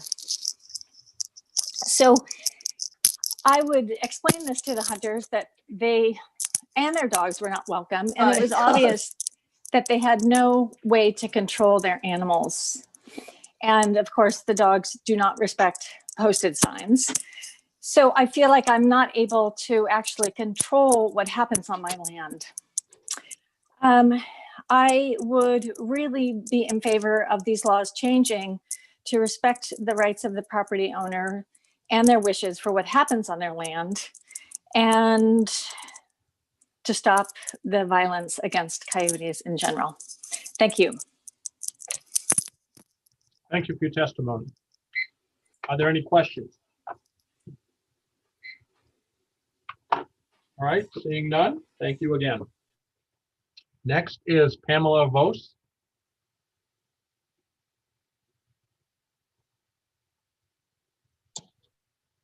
Can you hear me? Yes. Okay, great. My name is Pamela Vos, and I am a lifelong Maine resident. My husband and I have owned our farm in Union since 1984. It has given us the opportunity to accomplish our lifelong dream of breeding registered Morgan horses. We've accomplished this while living together with the various forms of wildlife in our woods and our fields. We're gun owners, and in his younger years, my husband hunted our property for deer, and I come from a family of hunters. Although our property is posted to eliminate danger to our horses as much as possible, we have allowed others to hunt our land with permission, as long as we know when they will be hunting, so we can move our horses to a safe location. My concern is not about hunting. It is about methods of hunting, property owner rights, and some hunters' lack of consideration for others. Over the years, we've had problems with both with people using our property without our permission, although it is clearly and legally posted, and dogs chasing, biting at, and frightening our mares and foals. On more than one occasion, an unfamiliar dog or dogs have been found in our paddocks and pastures. One day, I returned home to find someone standing in the road who had let several dogs out in our pasture to chase down coyotes. When he was politely notified the property was posted and asked to retrieve his dogs, he laughed and he said he had the right to do this at any time and there was nothing we could do about it. At that point, my husband advised him that he had the right to protect his horses and was going to go get his gun, and then the dogs were called back. If my husband hadn't been home and it was only me confronting this individual, I am sure things would have gone differently. And even with my husband there, to be honest, I was frightened and I felt intimidated. This is a barbaric and unnecessary practice in giving anyone the ability to hunt coyotes with dogs who will run them down and tear them to shreds anytime, anywhere on private posted property, regardless of the beliefs of the owners of the property, is wrong on many levels. It is way past time to put a halt to this practice and let us and our animals be safe on our own property. I strongly support this bill, and I thank you for listening to me today. Thank you. Are there any questions? All right, seeing none, thank you for your testimony. The next three are Rebecca Buda, Robert McCall, and Tom DeMarco. Rebecca. Hi, my name is Rebecca Buter. I live in North Berwick, Maine. Thank you for the ability to speak today. I am in favor of LD 1265. As time passes, humanity as a whole becomes more evolved. We have, throughout most of the world, stopped human slavery. In most places, we've stopped children working in sweatshops. Why is it that we are so backwards when it comes to the treatment of animals, and in some cases, in many cases, are actually proud of this backwardness? Coyotes help us and they do not harm humans. They are so important in multiple ways. They protect other wildlife and humans from disease such as Lyme and rabies and help us fight our epidemic of tick-borne diseases. Landowners, as we've heard today, want this to end. Dogs freely roaming that are trained to attack and kill coyotes is angering many. Private property owners have no power to do anything because the dogs are exempt from trespass law in Maine. This frightens pets, livestock, they trample gardens, terrifies other wildlife. This is similar to dog fighting, which is a felony offense in all 50 states because it is ridiculously cruel. The hounding of coyotes is essentially legal dog fighting. It needs to end. Many Maine farmers are learning the value of coexisting with coyotes, which we've also heard today, who live on or near their farms, my own small family farm included. Coyote families holding territory can significantly reduce the population of the rodents that damage or destroy our crops. When coyote killers and their dogs are brought into this scenario, packs are disrupted, conflict ensues, and the benefits to farmers are lost. The year-round killing of coyotes in Maine goes on day and night, even during the breeding season and when they are trying to raise their pups, which is sickening. Methods include trapping, shooting, baiting, night hunting, and the hounding of coyotes without limit. These often cruel and unscientific practices cannot be justified. Unethical practices that are not supported by science need to end. A few years ago, I had the pleasure of seeing a mother coyote and her two cubs constantly sitting out in the sun at my workplace. They would sit on the very edge of the forest with the pups rolling and playing. One afternoon, I was at my desk and my coworkers blocked me from the windows. Of course, I wanted to see what they were looking at. I saw the owner of my building holding a rifle. I ran down the 2 flights. The building owner was leaving by the time I got there, but the mother was also gone. Her body was dragged into his truck, probably to be stuffed as proof of his extreme skills as a hunter, shooting a defenseless mother trying to protect her babies. I ran over to the baby I could see. He was shot, but he was not dead. He had mange, and apparently the building owner found him to be a waste of another bullet. I picked him up carefully in a blanket that was in my trunk nearby and brought his little body inside my car. He died in my arms before I could drive anywhere for help. I brought his little body into the woods and there found his litter mate who had dragged himself a bit farther into the forest and also lay dead. I had requested assistance from the police, but over many weeks that went nowhere. This sick situation happens in many different ways, in many different places within the state of Maine, and it is beyond shocking that such backwardness still exists in this day and age. The onslaught of cruelty towards coyotes has resulted in year-round abuse and violence towards our keystone predator. It is time to introduce protective laws and policies that are both scientifically and ethically aligned with our values as Mainers. Thank you for giving me the time to speak. I appreciate it. Thank you. Are there any questions? Seeing none, thank you for your testimony. Thank you. Robert McCall. I'm here. Can Good you hear enough. me? Yep, I can hear you. Go ahead. My name's Rob McCall. I was born in South Dakota, where we call them coyotes, which is what I'll call them this morning. But I've lived in Maine for 35 years. I've lived around coyotes all my life. I published the Awanadjo Almanac, which is heard on WERU-FM and read in print from Rockland to Eastport. And I want to take a little bit different slack for the next couple of minutes. The other day I got to daydreaming about what old man Coyote himself might testify on this bill. And here's what he said. You say that we coyotes are a non-native transient bent on destroying the native deer. Well, look who's talking. The white man is a non-native transient who darn near destroyed the native moose, the beaver, the fisher, the bald eagle, the wolf and the cougar in the woods, and decimated the loon, the eider, the salmon, the cod, the sturgeon, smelt, alewife, and the right whale in Maine waters, all creatures that were abundant when you arrived.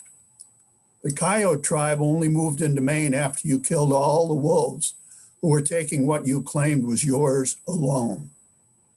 We coyotes cull out the weak and the frail, but that strengthens the herd and keeps down the deer ticks, the Lyme disease, starvation, and other threats to the health of the herd. You like to take the big, strong bucks, and that weakens the whole herd.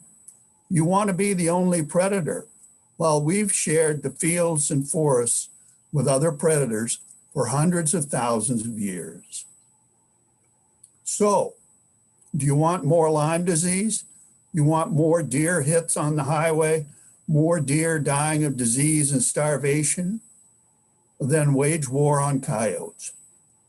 But remember, when our tribe is snared or trapped or hunted, we just have more and smarter young, and we come back stronger. We are the all-American wild dog, from the Atlantic to the Pacific, Mexico to Canada. We were here when you arrived, we'll be here when you're gone, which will be soon, unless you learn that the land and water were put here by the Creator, not just for you, but for all of us. Thank you. Thank you. Are there any questions? All right, seeing none, thank you for your testimony. Next is Tom DeMarco, followed by Lynn Manning, Janet Lynch, and Susie O'Keefe. Thank you. Tom DeMarco here. I live in Camden. I come from New Hampshire originally. I'm a meat eater, so I can't complain about hunters. I see some of you senators and representatives have hunting trophies in your background, but as hunters, I think you'd be appalled to find that some guy had shot a deer in the woods and left him there to rot. You'd say, "Oh, that's not hunting. That's just killing. That's thrill killing."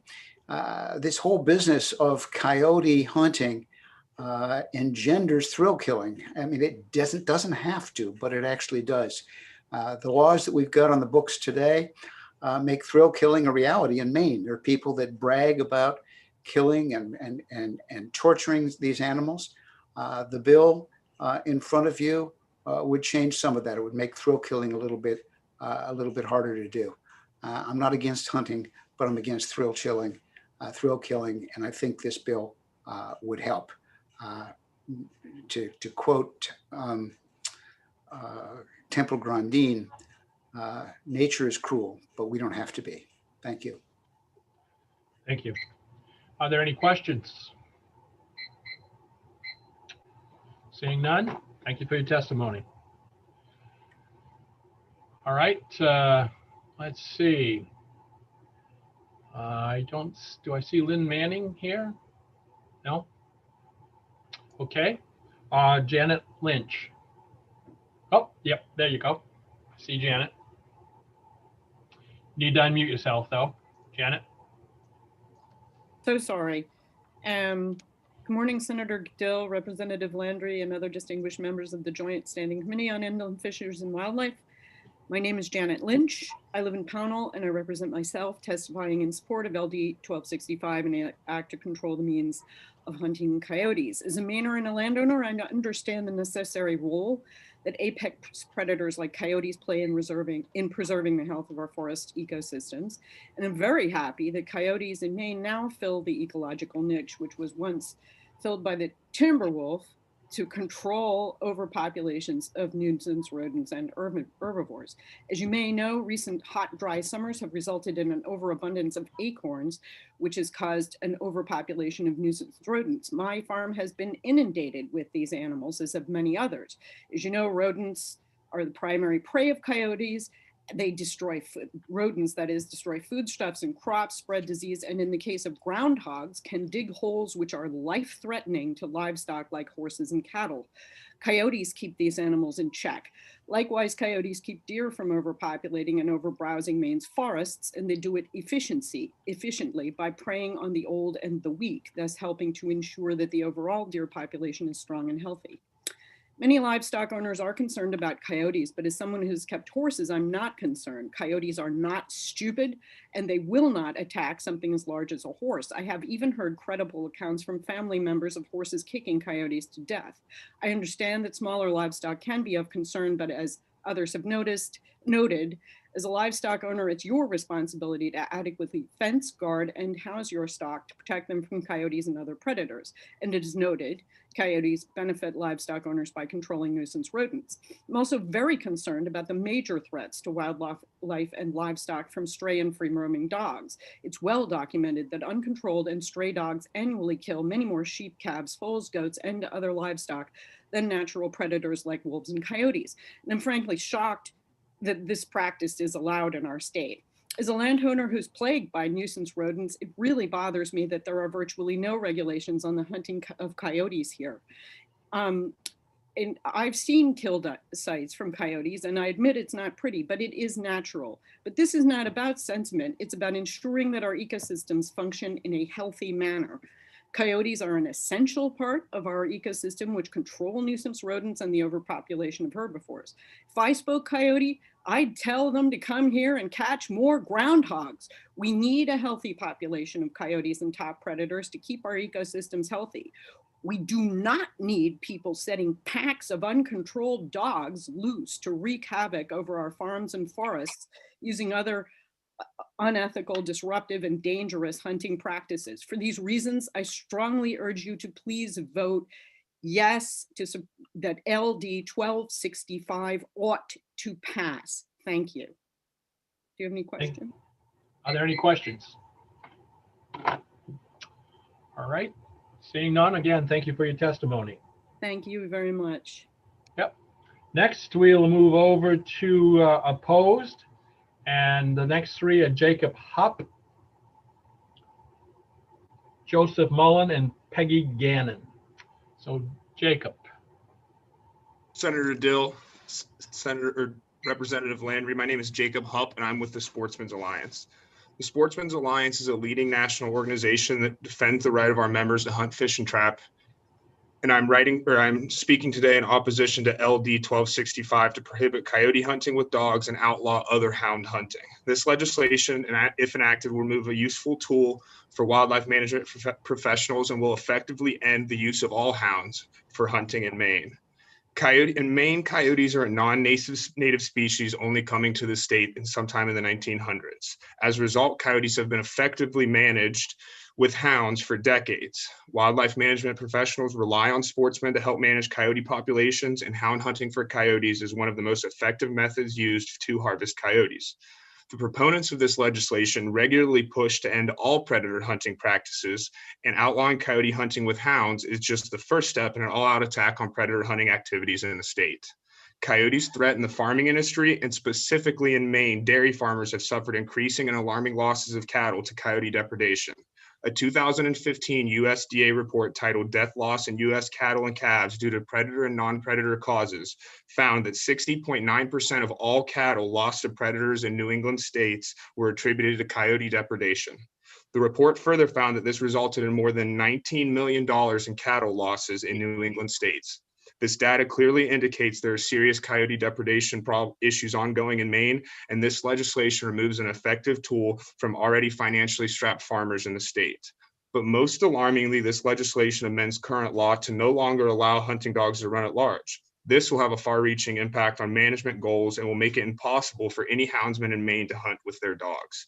Maine law defines at large to be off the premises of the owner and not under the control of any person whose personal presence and attention would reasonably control the conduct of the animal. A hound that is in pursuit of a bear, hare, or raccoon will be considered running at large. Any dog that has lost scent while hunting and is running around trying to regain the scent will be considered running at large. The use of hounds when hunting is extremely important, particularly for bears, because it allows more time to evaluate an animal to better gauge its age and sex or the presence of cubs, so selective harvest remains closer to management goals. Additionally, after evaluation, houndsmen can easily pull dogs from the chase, releasing an animal.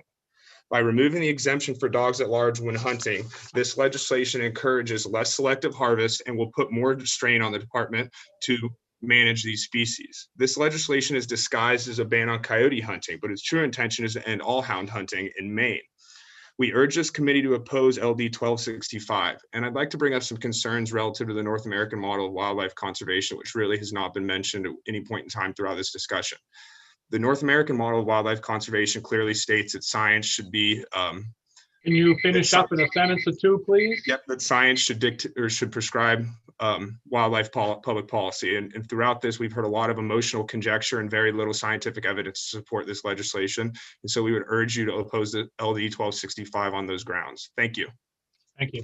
Are there questions? All right, thank you for your testimony this morning. Thank you. Next is Joseph Mullen. Good morning, Chairman Dill, Chairman Landry, and honorable members of the committee. My name is Joe Mullen. I'm from Grafton, Mass. I'm the Northeastern States Assistant Manager for the Congressional Sportsmen's Foundation. I appear before you this morning to express my opposition to LD 1265. I will be submitting written testimony prior to the work session for this bill, so just like to take a few minutes to highlight some of my points. Start off by discussing the proposed amendments that would remove dogs used while hunting from the exemption to the prohibition on dogs at large. This elimination would open a myriad of issues for Maine's hunting community, as the previous speaker mentioned, as numerous pursuits, hunting pursuits, require owners to allow their dogs to be off leash and at large in order to have any chance of being successful. I myself, I'm an avid upland hunter, and I can tell you from experience that bird dogs are not always within a hunter's personal presence and attention to control the dog. It's fairly common practice to utilize an e-collar for tracking the dogs in the field and for getting their attention to recall commands. Honestly, even just using a whistle to do the same. These dogs are often off in the distance, on point, or retrieving game, and are not necessarily within the person's presence and attention, as defined under existing definition of at large. If passed, LD 1265 poses to curb some of Maine's time-honored hunting traditions and expose sportsmen and women to running afoul of having a dog at large. LD 1265 also intends to legislatively manage coyote hunting methods in Maine, though these decisions presently and should continue to rest squarely within the department's jurisdiction. The department is unquestionably in the best position to determine whether the use of bait or dogs for coyote hunting should be banned, or whether the taking of coyotes at night should be prohibited. They utilize the wealth of resources, highly educated and widely experienced staff, all of whom play an instrumental role in determining the appropriate coyote hunting framework. As Wildlife Division Director Nate Webb stated earlier, once a decision has been made, the department would still be required to publish a notice of agency rulemaking proposal, which would be subjected to public comments and testimony at a public hearing, all of which provides ample opportunity for everyone's voices to be heard. LD 1265 intends to work around this entire process and dictate how Maine's wildlife is managed. I strongly support the department's ability to manage and regulate wildlife through the best available science and therefore oppose LD 1265. I'll wrap up by reiterating my opposition to this bill, and I thank you for your time. Thank you. Other questions? All right. Again, thank you for your testimony this morning. Next is Peggy Gannon, followed by Stacy Ober, Alan Terrio, and David Trainey. Go ahead, Peggy. Good morning. Morning. Can you hear me? Yes. Okay. My name is Peggy Gannon. Obviously, I'm from Palmyra, and I'm here today to plead for coexistence because we and the coyotes have so much in common. We mate for life, most of us. We have families. Our siblings help raise the pups. We practice population control, and we are both omnivores. Yeah, coyotes gorge on berries in the late summer and fall. They also go for small mammals, and rodents, as you know, are a major portion of their diet. In summer, you'll see them in the hayfield, bounding behind the mowing machine, catching the mice like popcorn. Anyone know why this is so important? Well, since I only have 3 minutes, I'll come right out and say it. The most dangerous animals in Maine are the moose, the bear, and the tick. Mice are loaded with ticks. You know ticks carry Lyme disease and anaplasmosis, babesiosis, Borrelia, Powhatan virus, Rocky Mountain spotted fever. The more coyotes, the fewer mice. Do the math. Coyotes are our best friends. I was born on a farm. I grew up on a farm. And for 18 years on the Unity College faculty, I farmed in the summer and taught school in the winter. My colleagues were experts in wildlife management, and I invited one of them to speak to our sheep breeders club about coyote predation. What we learned, coyotes are opportunists. Just like us, they go for the low-hanging fruit. Leave pet food on the porch, garbage outside, throw stillborn lambs on the manure pile, all are open invitations. And even knowing this, I did a really stupid thing. A 300-pound ram died in February. With no way to bury him, I persuaded a neighbor with a snowmobile to drag him into the woods and, quote, leave him for the coyotes. Next spring, for the first and only time, I lost a ewe and her lamb. Carelessness. Just sent an invitation to hungry moms with litters of pups to feed. Coyotes fill the niche left when we exterminate the wolves. They perform the same function almost always. They take the newborn, the old, the weak, or diseased, and that keeps the deer herd strong and healthy. With 15,000 deer in the state of Maine, I think we can afford to lose the weaklings. Remember, farmers do the same. They cull the sick, the weak, the unproductive. The takeaway is that coyotes are feasting on the most dangerous critter in the state of Maine, helping to keep us healthy. With mutual Could you finish up in a sentence or two, please? With mutual trust and understanding, we can coexist peacefully. LD 1265 is not a bad bill, but it's only a beginning. We can do better. Thank you. Thank you. Any questions? Thank you for your testimony. Next is Stacy Ober. Good morning, Chairman, members of the committee.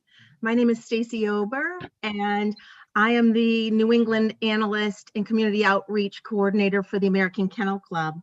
I want to state that the American Kennel Club is opposed to LD 1265, specifically Section 1.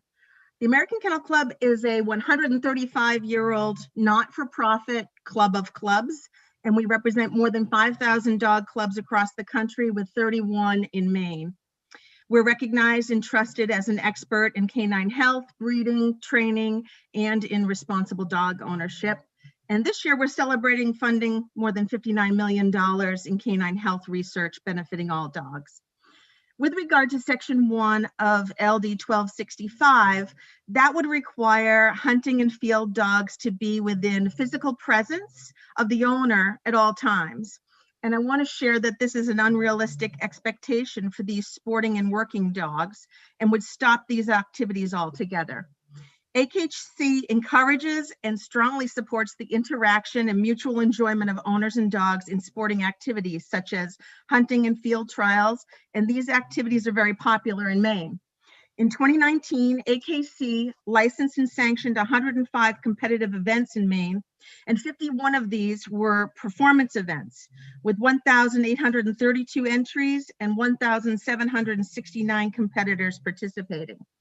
Our surveys demonstrate that exhibitors at AKC confirmation events spent on average $685 per weekend. I want to acknowledge that these are detection dogs, search and rescue. They do scent work.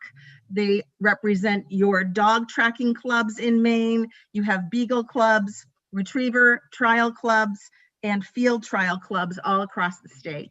So I strongly encourage you to eliminate Section 1 of the bill. For these reasons. Are there any questions? Seeing none, thank you for your testimony.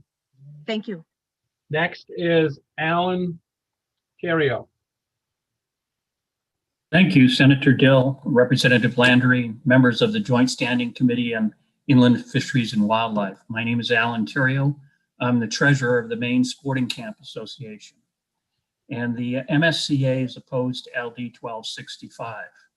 Hunting traditions and hunting methods, including those addressed by the bill, have long been a part of Maine's culture. They should be preserved and expanded, not eroded. Nevertheless, if requested by a landowner, hunting dog handlers must keep their dogs off private property. If violators are Maine guides, they should be sanctioned by the Guide Association and prosecuted by the Warden Service. Perhaps dog handlers should be required to operate under the direction of licensed outfitters or commercial sporting camps. Lastly, the trespass concerns expressed by the proponents of this bill are being addressed as they should be in a workshop later today on LD 770. Thank you. Thank you for your testimony. Other questions? All right, seeing none. Next up is David Trahan, followed by Jared Bornstein and Jeff Ridd. I have to be invited in. Can you hear me? Yes, I can hear you. Okay, there's no picture, unfortunately. See what I can do here. Okay, there we go. All right, sorry about that. The Honorable Senator Dill, Representative Landry, members of the Inland Fisheries and Wildlife Committee. My name is David Trahan. I am the Executive Director of the Sportsmen's Alliance Maine Institute for Legislative Action, testifying in opposition to LD 1265, an act to control the means of hunting coyotes. This legislation, if passed, would eliminate all effective means to control the coyote population. The coyote is a new wildlife species in the state of Maine. And although coyotes have only existed in the state for less than a century, they have left a lasting negative impact. Proponents of this legislation will paint the coyote as a romantic and gentle species that is an essential predator for a healthy environment. They will skip over the reality because it harms their argument in their obvious attempts to protect the coyote as if it was an endangered species. The truth is coyotes are smart, opportunistic predators that will kill domestic pets like cats and dogs and all forms of small and medium-sized livestock. They have adapted to using certain winter conditions to drive deer onto icy ponds and rivers where they gruesomely and slowly kill deer, sometimes driving them into open water where they drown and disappear under the ice. That's not the sick and the weak. Coyotes will enter deer yards and relentlessly hound deer, tracking them until one finally leaves the established trails and flounders until coyotes slowly kill it. In some deer wintering areas with suitable cover, coyote predation has wiped out the deer. And it is a reason the legislature has statutorily mandated the department control coyotes. Passing this legislation will not only destroy their efforts, but also the sportsmen and women of the state who try to assist them. Some of the people supporting this legislation believe coyotes are Maine's woodland wolf. That is nonsense. Wolves will not tolerate coyotes in their territory and will kill them or drive them from their territory. Coyotes are well established in Maine, and that is not going to change, but they need to be managed. Passing this legislation will eliminate all the effective tools to manage coyotes. It would lead to the uncontrolled coyote population growth and unchecked predation in northern, eastern, and western Maine. For all these reasons, the Sportsmen's Alliance of Maine Institute for Legislative Action strongly opposes this legislation. One last thing, when it comes to ticks, how many of you on this committee believe that if we don't manage the coyote, that ticks are going to go away? That may be one of the reasons that they're advocating for this legislation, but that's not the reality. The ticks are here and they're here to stay. Using that logic, then we would wipe out all the wildlife species because that would get rid of the tick. With that, thank you for your time. Are there any questions? All right, seeing none. Thank you for your testimony this morning. Next is Jared Bornstein. Good afternoon, Senator Dill and Representative Landry and members of the IFW committee. I'm here for the work session, but after hearing some of the support for this bill, I felt compelled to share some things. First of all, I've not hunted coyotes with dogs, but I have tried to bait and also hunt them at night. Now, I'm a pretty proficient hunter. I spend a lot of time in the woods. I've harvested a lot of deer, some turkeys, and I'm going to tell you that coyotes prove to be probably the hardest thing to catch up with in the woods. The supporters of this bill made it seem like it's just like sport, you know, you run around and you find them. It's not like that at all. I've had them, you know, they come in 200 yards to a call, they stop, and that's it. You don't hear from them. I want to note too that the way that the reason, you know, the people in southern Maine, you know, maybe the reason the coyotes aren't there is because there's too many people in that area. I don't know if it has to do with hunting, because I live in Wayne. It's pretty rural, and I'll tell you what happens is the coyotes follow their normal prey onto somebody's property. Whether they lose it or they get the prey, then all of a sudden they see, oh, this person has a duck, or this person has their, you know, livestock like geese or whatever, and those all of a sudden become the new prey. And that's kind of how that happens. I don't, you know, the coyotes are obviously opportunistic. So, you know, I have neighbors that I ask them, hey, you know, we have a large pack of coyotes. You only ever see one or two of them during the day. But, you know, at night, sometimes you see there's 15 or 20 of them. I mean, there's a lot. And I had one neighbor and I asked her if I could hunt in her field. And she said, oh, yes, please. You know, we don't have livestock anymore because they killed it and we couldn't keep up with it.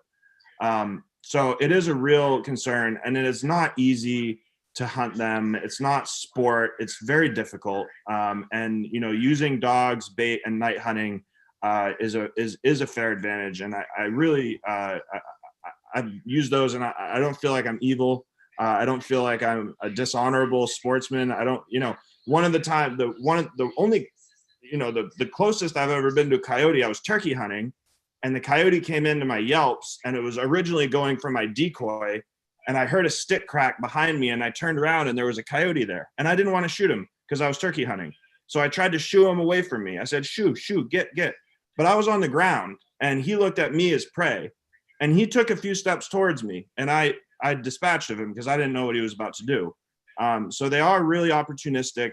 They do get confused about what is a human, what is livestock, and getting rid of these means, no one wants to eradicate them, but keeping them in check will prevent them from going outside their normal food sources and you know, livestock and such. So thank you so much for your time, and I hope you vote this bill down. Thank you. Questions, anyone? Again, thank you for your testimony. Next is Jeff Reardon.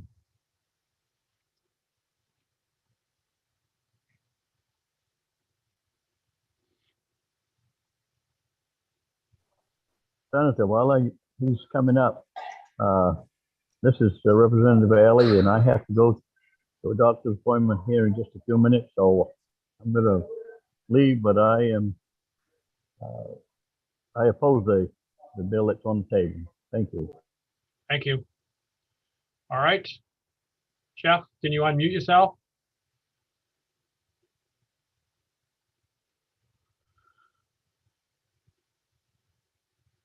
Linda, would you also let in Susie O'Keefe, please? Or is she already there? I don't see her. These are the last two on our list. So, Susie, if you can unmute yourself.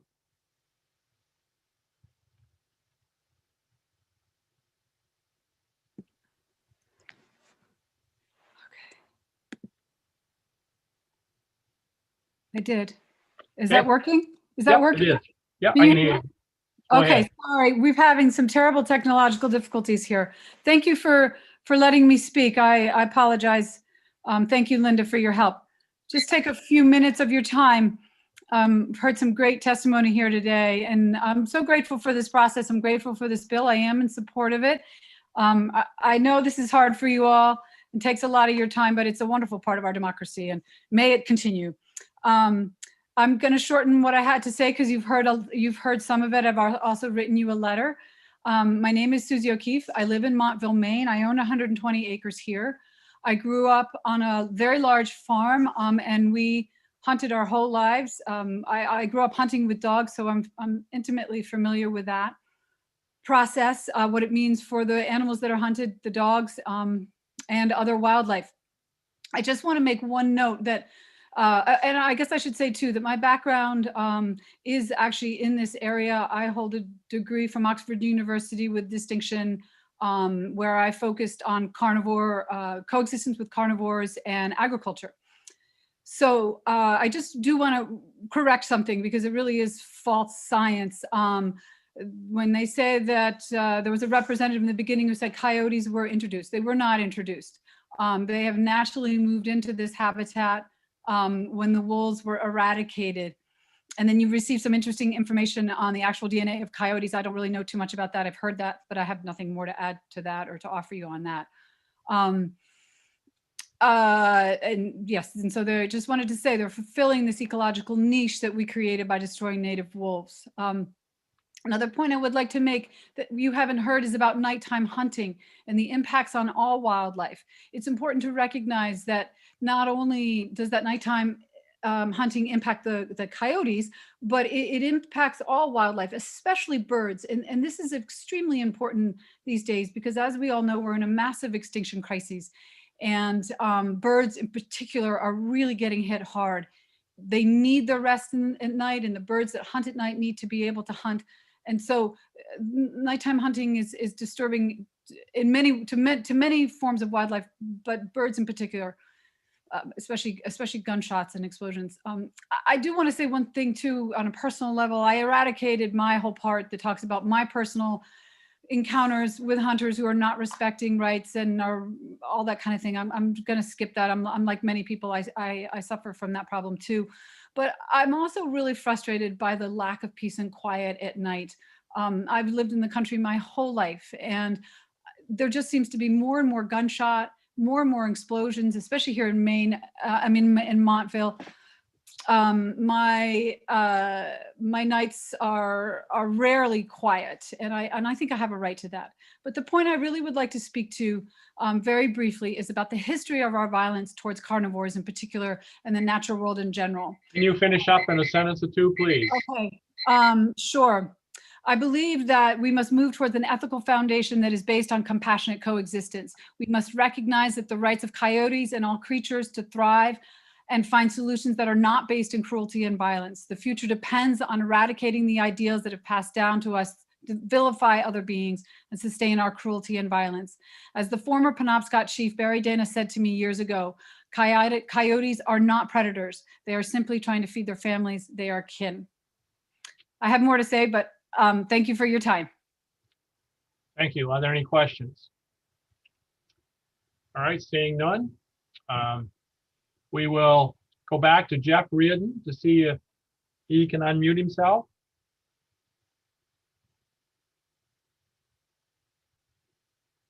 You there, Jeff? I have nobody else. Linda, do you have anybody else? Nope. Okay, then I am going to close the hearing on LD 1265. It is 12:06. I suggest that we take a half-hour break for lunch because we've still got, let's see, 2, 4, 6 work sessions ahead of us. So we'll start back here at 12:35, 12:36. Thank you.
Is Linda or Jim there? Hello? Hi, I'm here. Linda, this Representative Lyford, my video says the host has stopped my video. I assure you I have not. But let me see. It said the host, so I don't know if Jim didn't like looking at me. Or... I'm not going to answer that one, Peter. Representative Lyford, I did not close off anything, but I'm checking to see if there's It something says here that you can't okay. start it says you can't start your video because the host has stopped it. All I can do, all I see in my commands here is ask you to start your video. So do you see a little icon anywhere there, like a I little do. camera? And every time I hit it, that comes up on my screen, unable to start your video because the host has stopped it. Oh, I don't understand why, but perhaps, we have had a couple of glitches today. Sure. If you log out and then get back in, and try that and see if that will clear it. Thank you.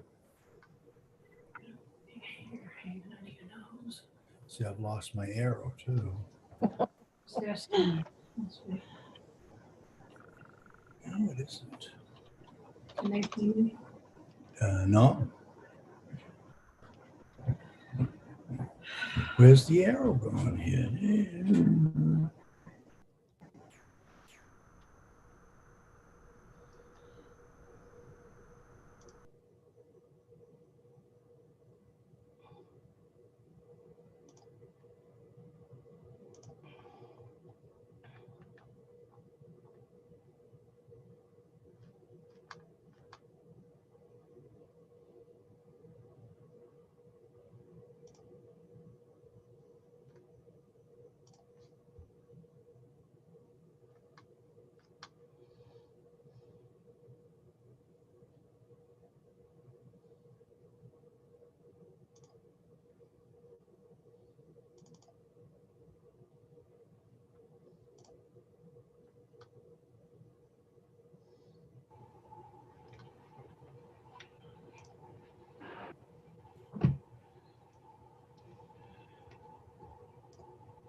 All right, it's 12:36.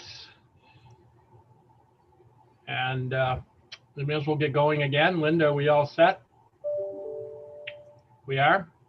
Okay, then I will open the work session on, what do we got? LD 770, an act to apply the civil trespass law to hunting dogs. And with that, John, I'll turn it over to you. Okay, just a reminder, the original bill would have prohibited a hunter from allowing a person's hunting dog to enter or remain on any place in defiance of a lawful order not to enter or an order to vacate communicated by the owner of the place or another authorized person. But at the public hearing, Representative Terrio submitted a proposed sponsor amendment which completely replaces the bill. And that amendment was to prohibit a hunter from turning a hunting dog loose in pursuit of a coyote, bear, fox, bobcat, or raccoon onto posted property unless the hunter had permission. And also prohibit a hunter from turning a hunting dog loose in pursuit of the same animals so that the dog enters onto another property if the dogs have been previously found on that property and the hunter has been notified in writing by a law enforcement officer within the previous 365 days that the landowner does not permit hunting dogs on the property. It would have provided civil penalties for violations and for repeat offenses a license suspension. And that's what I have on that. You should have the amendment that was offered from the hearing. All right. Before we go any further, though, I am going to do something we don't normally do, but Bob Parker, for some reason last time, was in the waiting room and we had him on the list, and we seem to have a lot of glitches during this bill. So I am going to give him his 3 minutes if he wants to testify on this bill. Bob, you there? I am now. Can you people hear me? Yep, we can hear you. Thank you very much. We almost had another glitch. So this does affect me drastically and a lot of other houndsmen in the state. And thank you very much for giving me this opportunity. I'd like to start out reading my testimony, if that's okay with you. Yep. Yep. Good morning, Senator Dill, Representative Landry, distinguished members of the Committee on Inland Fisheries and Wildlife. I'm Bob Parker. I own and operate a guide service in Wilton. I'm representing myself as a Maine guide, which could be negatively affected by the passage of this bill as written. My request is to have this bill carried over so we have more time to discuss with stakeholders, as I believe this bill has been rushed without time needed to discuss the exclusion of specific breeds of dogs and the unintentional act of a hunting dog entering posted land. I'm an advocate for landowner rights, as I truly appreciate and understand the importance of having land in which to hunt on. Only with landowners allowing this privilege am I able to do this. It is not my intention to demean their rights. My understanding of the root cause of this bill was the disrespect of a few big game dog hunters who apparently had nothing to lose but blatant disrespect of the landowner. Although this is unfortunate, and I have the utmost contempt for this behavior, I do not feel that I, as a big game hunter with hounds and Maine guide for over 40 years, who has worked endlessly to maintain good working relationships with the landowners in my area, should be penalized for the acts of these few. Dog hunting in Maine is a tradition, yet this bill tends to focus on just big game hunting hounds. It's implying that all big game hounds are the only hunting dogs and their handlers that should be held accountable for landowner relations. I feel this is an oversight that warrants more discussion. Therefore, again, I request that this bill be carried over so more discussion can be made and the stakeholders have time to rectify the underlying issues. Thank you for the opportunity, Bob Parker. Are there any questions anyone has? All right. Seeing none, well, thank you for your testimony, and sorry things were in a glitch last time, but I guess we got it straightened out now. Yep. Well, thank you very much for hearing this issue. Yep. Thank you. Representative Terrio. Thank you, Senator. Since this is my bill, and we did hear from several people that would like to have that carry over, that is my request, is that we carry this bill over to put some more thought into it and make sure that we don't make any more mistakes than we already have. So Okay. that's my request. Yep. Before I ask for a second, I'll go to John. John, how many bills have we got in our carryover pile now? You have 3. This would make it 4, and you'd have at least one more that you could carry over beyond this. Because the other option is, Representative Terrio, just make it into a resolve, asking the department to look at the bill with the stakeholders group as discussed, and then we could allow ourselves to report out a bill as needed. That's another option. Is that not correct, John? That would certainly be an option. So there's another option. Do you want to? I don't mind. You want to withdraw your motion for a second? We'll have a little more discussion, and I'll come back to you. I will withdraw until we figure out what we're going to do. Yep. Okay, thank you. Senator Black. Thank you, Mr. Chair. In regards to this, I think when we carry it over, we do a resolve. I would just like to make sure, and I know that Representative Terrio and the department and quite a few people were involved in this, but we seem to miss a large group. My phone started ringing off the hook as soon as we started the public hearing.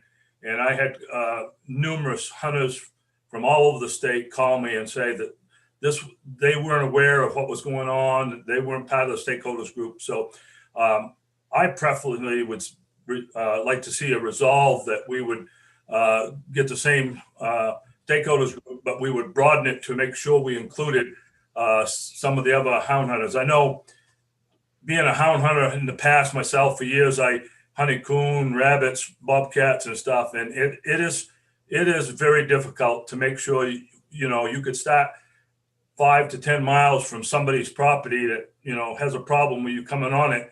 And those bears, those animals, predators don't read property signs. They don't read no trespassing signs. Neither does a dog. He does what he's trained to do. And to have only one violation, and then loss of license and fines could put these guides right out of business.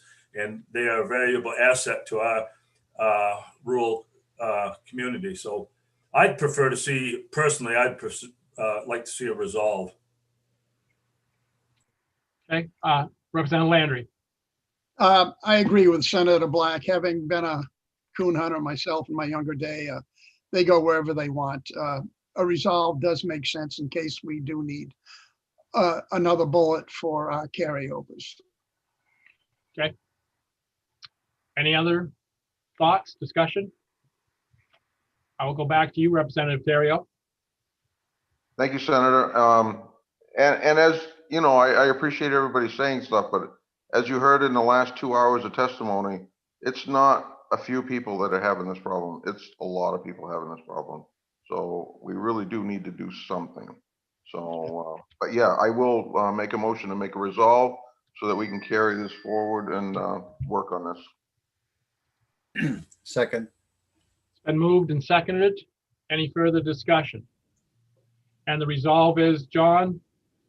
So as I understand, it would be a resolve, we would just simply direct the IFW to get together another stakeholder group, make sure it's as broad as possible. And just to clarify, it sounds like you want to make sure it's as broad as possible among the hounding community, but also landowner representatives. Are there others that you want specifically included, or just other people that the department feels are appropriate? Or I think we have to have the woodland owners involved, the small landowners. Okay. Okay. Representative Lightfoot. Thank you, Senator. In this group, will there be somebody from the legislative committee involved in it?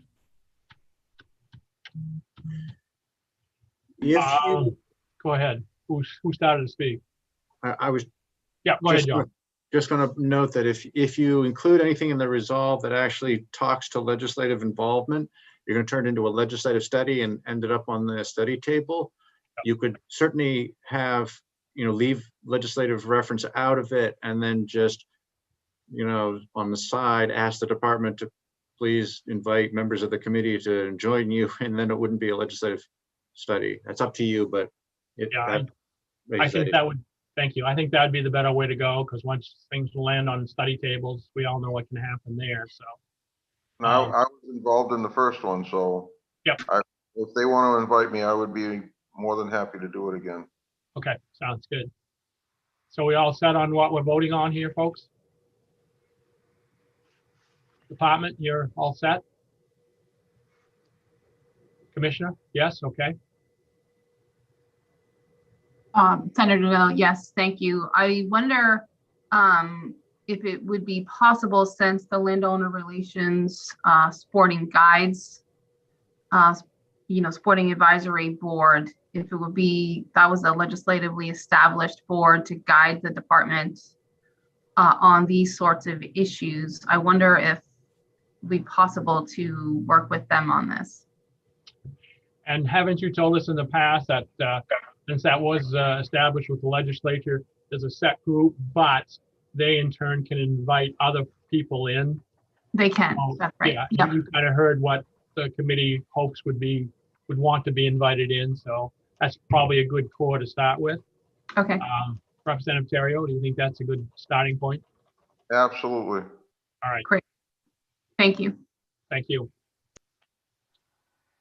You all set now, John, with our resolve? think so. Everybody know what we're voting on? Yep, go ahead, John. I just want to be sure, would this be a directive to the Landowner Relations Board to be specifically involved, or is this just more generally the IFW, but the IFW would include the Landowner Relations Board as a result of that directive? I just, is it important to actually direct the Landowner Relations Board in the resolve? Is that what the commissioner is suggesting? I just wasn't quite sure. I'm not sure if it matters, John, or if we could just request that they take it on. Yeah. All right. Any other questions, comments, discussion? Seeing none, Linda, please call the roll. I will. Representative Lyford, Yes. Representative Mason, Yes. Representative Hepler, Yes. Senator Curry, Yes. Senator Black, Yes. Senator Dill, Yes. Representative Landry, Yes. Representative Terrio, Yes. Representative Danny Martin, Yes. Representative Ordway, Yes. Representative Ali, oh, he's not with us, Representative Nadeau, Yes. and Representative John Martin. Representative. Okay, so that makes it 12 in favor, 1 absent. All right, so the resolve moves forward on LD 770, an act to apply the civil trespass law to hunting dogs. I'll close the work session on LD 770, and I will open up the work session on LD 1033, an act to allow Sunday hunting on private property with the written permission of the landowner. John. And you may want to do 1033 and 1044. You obviously will need to vote on them separately, but they're the exact same bill. So what I'm saying about one is basically the same about the other. Sure. We'll include 1054 in there too. So, yep. So both of these bills would allow a landowner or a person with written consent of the landowner to hunt on the landowner's land on Sunday in accordance with the rules adopted by the department. And as you know, LD 1212 is also a related bill, but that's related to Northern Maine Sunday hunting. And just a couple of notes, Representative Hepler had asked about how many hunters in the state, the percentage of the population, and the IFW indicated that 214,000 in 2019, which is about 16% of the population. And I know that there was also a question from Representative Hepler about whether there were enforcement concerns with this. And I know Colonel Scott is here. If there's further questions, I'm sure he could respond to those. And I guess the only other two things to mention is the department had noted that Sunday hunting could affect a migratory bird hunting season and also warden workload in terms of their weekend work. And that, I guess, is basically what I had. Okay. Any questions for John? Comments? Anyone else you need to hear from? Representative Terrio. Thank you, Senator. My thoughts on this are, we've been talking about Sunday hunting ever since I've been on this, and this is my third term being on inland fisheries. I would like to see a study group put together because the people that don't want Sunday hunting are very well represented at the table with all of their representation, but they don't own all the land in the state. There are just as many landowners in the state that own land that would like to have hunting on their land that are not represented. And I think that's a compromise that I think we can try and come to, because we respect their right to not have hunting on their land, but they don't seem to respect our right to have hunting on my land. So I think have a conversation, sit down, get a group together, and try and work something out. I think that's the direction I'd like to see it go. Okay. Senator Black. Thank you, Mr. Chair. I have to agree with Representative Terrio. I think that we need to have a broader discussion. I think we have 3 bills in front of us. 2 of them are exactly like. One of them deals with, I think is Representative Audrey's bill. It's a little different, but I think we could kill 2 of the bills and send one of them to a study, resolve to study it with stakeholders. I think as we heard in the, testimonies, we heard a lot of these groups come in and say, well, we're opposed to this. We're a landowners group and we're opposed to it. But I belong to 3 of those different groups. And in my conversations with the membership, I don't find the same. In fact, I have memberships like in Farm Bureau that in my county, in Franklin County, and I'm an officer in Franklin County, that are overwhelmingly upset that Farm Bureau took that position. And so I think that we need to do, more work with the stakeholders groups and maybe get some type of polling, because I keep hearing how landowners are overwhelmingly against Sunday hunting. But when you say, well, when you question them, well, would you be in favor of landowners having a chance to hunt on Sunday and give them permission? And then the topic completely turns to, well, yeah. But I don't want, I don't want to have to post my land to keep other people out. And so I hear that all the time from landowners all over the place. And I think that we need to get more facts. I mean, we've always said, well, landowners are going to post the land if we have Sunday hunting. I'm hearing just the opposite. I've got a farmer right in East Dixfield that's got 2,000 acres of land, and he's adamant. He's a Farm Bureau member, and he says, if you don't pass Sunday hunt, I'm going to post my whole property. And I hear that all the time. So it's just as much the other way as it is these people saying that, well, my organization says we need to post. We can't have Sunday hunting. They'll post it. You don't have the data there to support it. I don't it anyway. So I would like to see a stakeholders group move forward. Okay, next is Representative Danny Martin. Thank you, Mr. Chair. Several years ago, I had an opportunity to support a Sunday hunting bill before the Appropriations Committee when the chief executive at the time had put it in his budget bill. And quite frankly, between myself and George Smith, we were the only 2 that testified in support. And I think there might have been 30 individuals who testified against it. My position is I certainly could support Representative Terrio's comments and consideration. However, until the department, SWOM, and other large landowners can be supportive of this, I cannot vote for Sunday hunting. Thank you. Representative Ordway. Yes, thank you, Senator. Now, I spent the weekend in Aroostook County, and I talked to a lot of people on this issue.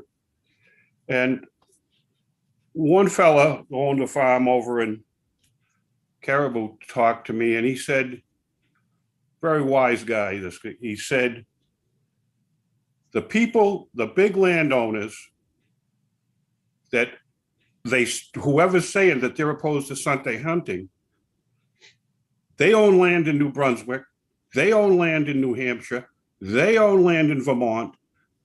All of those places, they have Sunday hunting. They're not opposed to it there. I don't believe they're opposed to it here. The voices that we're hearing, why I put my bill in the way I did, and it is the voices that are against this are small landowners in southern Maine. Like I said, I'm still up in Aroostook. I had nobody opposing this up here. I was in northern Piscataquis County yesterday, talked to a group of outdoorsmen. Nobody was opposed to this, all in favor of this. This is time we just got to get moving. We have to get moving on this. We're behind. We're losing out. We're letting other states and provinces eat our lunch when we do these blue laws that affect businesses and people in the state of Maine. We have to move forward. Representative Hepler. Thank you, Mr. Chair. I was trying to write down what Representative Ordway was saying. So I guess my question still is, and Colonel Scott is here, even if we turn this into a study, do you foresee enforcement issues with this?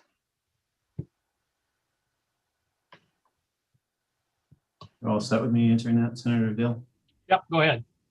Yeah, so as far as enforcement issues, we see challenges just in increased amount of calls. I mean, there's no question that some of our busiest days are Saturdays in the fall, and we liken that to the fact that people are off. They're able to take advantage of Saturday hunting days. We have pulled some numbers, and Sunday through Friday in the fall all those days act the same as far as number of calls. Saturday sees about a 60% increase. So we surmise that we'll have an increase in calls on Sundays because they will more mimic a Saturday at that point than a weekday. There'll be some typical challenges, I'm sure, as well, if this is by landowner permission, regarding if somebody should be on somebody's particular land, where the boundaries are, and whether or not they have permission to be there. But anytime you increase opportunity, it typically increases some enforcement efforts for sure. Okay. Thank you. Does that answer your question, Representative Hepler? Okay. Representative Mason. Thank you, Senator Dill. Colonel Scott, several years ago, probably 10, 12 years ago, I was coming through Bethel, coming from New Hampshire into Bethel, and I run across a game warden roadblock. It was on a Sunday. Was this roadblock something to do with because New Hampshire allows Sunday hunting and we don't? I can't speak specifically to that roadblock that you came into contact with, but very often we'll engage in Sunday hunting road checks in various parts of the state, because that is oftentimes a travel day for people who are in Maine or up north and they're traveling back home. They very often will hunt for a week and finish their week out on Saturday, and Sunday's a travel day. So Sundays tend to increase volume of people who are on the road traveling to and from hunting. So it gives us the best chance to engage the most bag limits. Follow-up question, Mr. Chair. Sure. That was right on the border of Bethel and New Hampshire. I mean, could that have been something to do with Sunday hunting, as far as maybe transporting a deer into New Hampshire from Maine? Just curious. It very likely could potentially have been. I mean, especially if there were New Hampshire hunters who were hunting in Maine and they potentially could have illegally killed a deer to bring it back across. But we do a lot of inspections, road type inspections at different levels during the course of the year, and so it's hard to say exactly what that particular incident was targeting. I don't know, was it during deer season or bird season, or? It was deer season. Yeah. Sure. It was. Yeah. I mean, there must have been, without exaggeration, 15, 18 game wardens there. It was quite a roadblock. Sure. When we have policies around, but that would be called a level 2 road check on any kind of busy road, and we need a lot of staff present just due to the volume of vehicles to make sure that traffic that needs to keep moving keeps moving, and traffic that needs to be inspected gets inspected without undue delay to the folks who come through the road check. Right. Yeah, it went through very quickly. One other comment, Mr. Chair. Sure. I agree with Representative Terrio and Senator Black. We need to investigate this, because everybody I talk to in my vicinity, farmers, hunters, they are for this. We need to get on board with this. Especially up north, when out-of-staters come in here, they go home on Sunday. So I've just, I'm for something. Thank you. Senator Black. Thank you, Mr. Chair. In regards to Representative Danny Martin's comment, I agree 100% with him that we need to have those groups on board with this if we're going to move forward with this. I don't argue that point at all. But the point I do argue is that as I sat there and asked those organizations in the hearing, public hearing, where they were basing their information on, every one of them said it was their board of executive directors, not their membership. And until we have polling of those groups, until they're willing to give us some hard facts, don't tell me because you have 6 people sitting around the room that around the table that your grassroots organization does not support it because they don't have the information. I belong to 3 of those groups, and I have talked with numerous people in SAM and in Maine Woodland Owners and Farm Bureau. And the people I talk to support, once they find out that you're talking about landowners only and given written permission to other hunters, they are fully behind it. And so I think part of the stakeholders group has got to have some kind of polling information from those groups to make this stick, to make it justify it.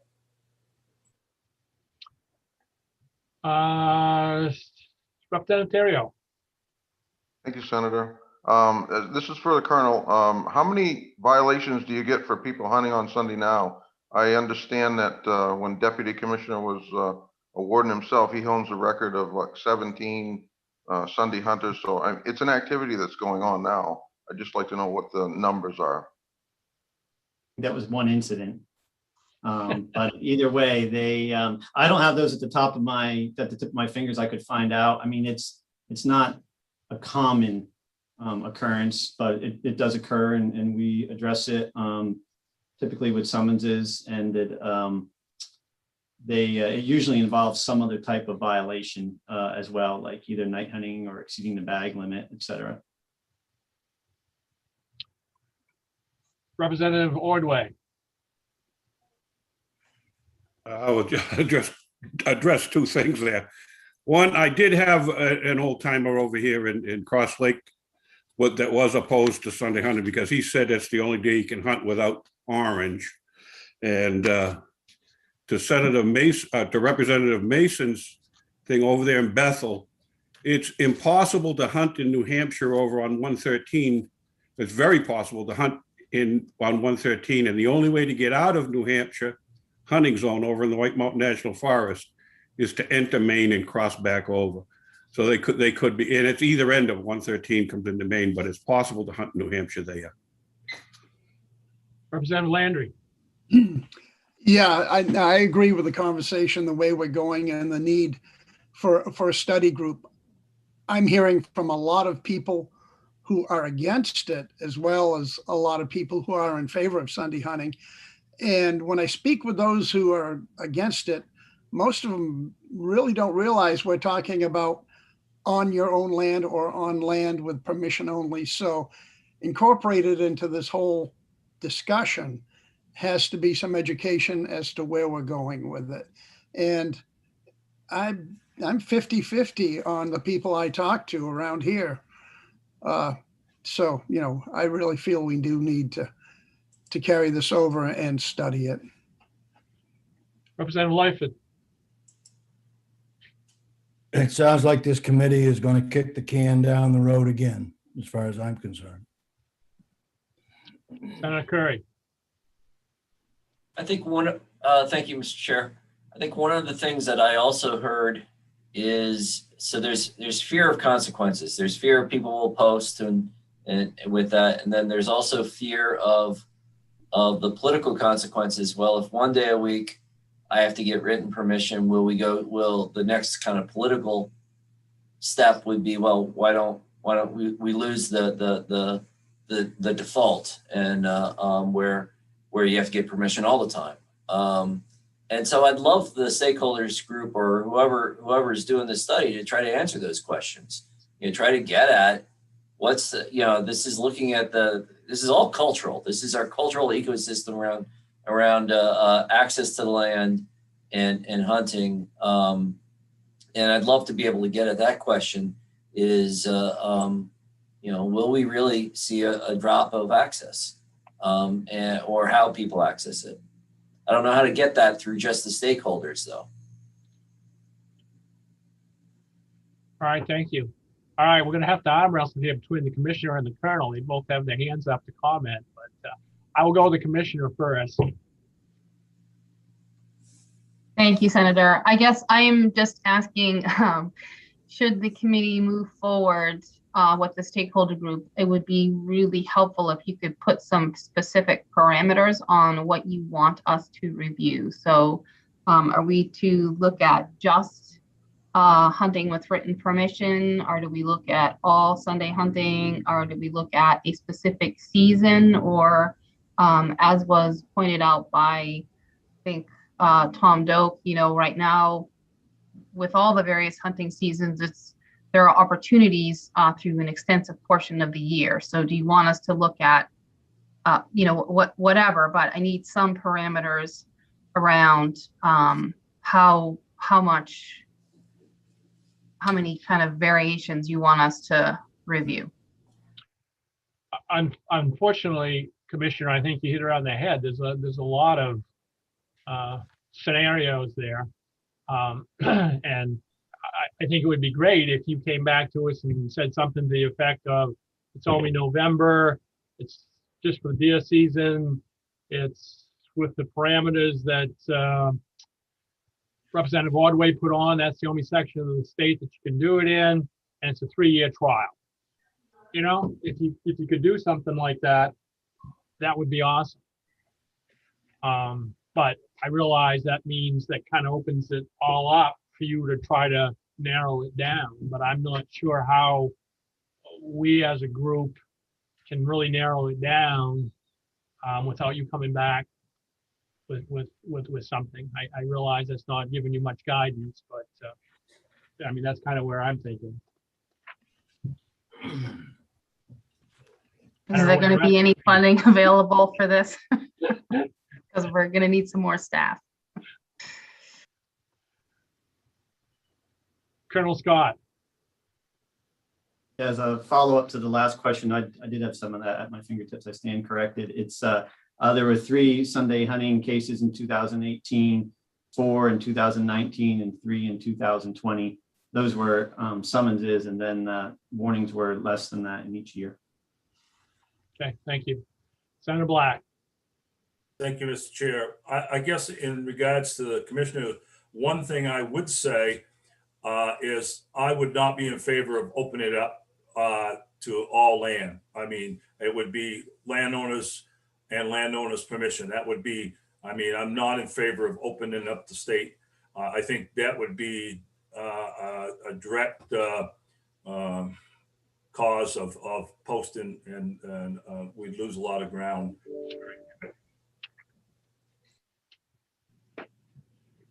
Representative Danny Martin. Yeah, thank you, Mr. Chair.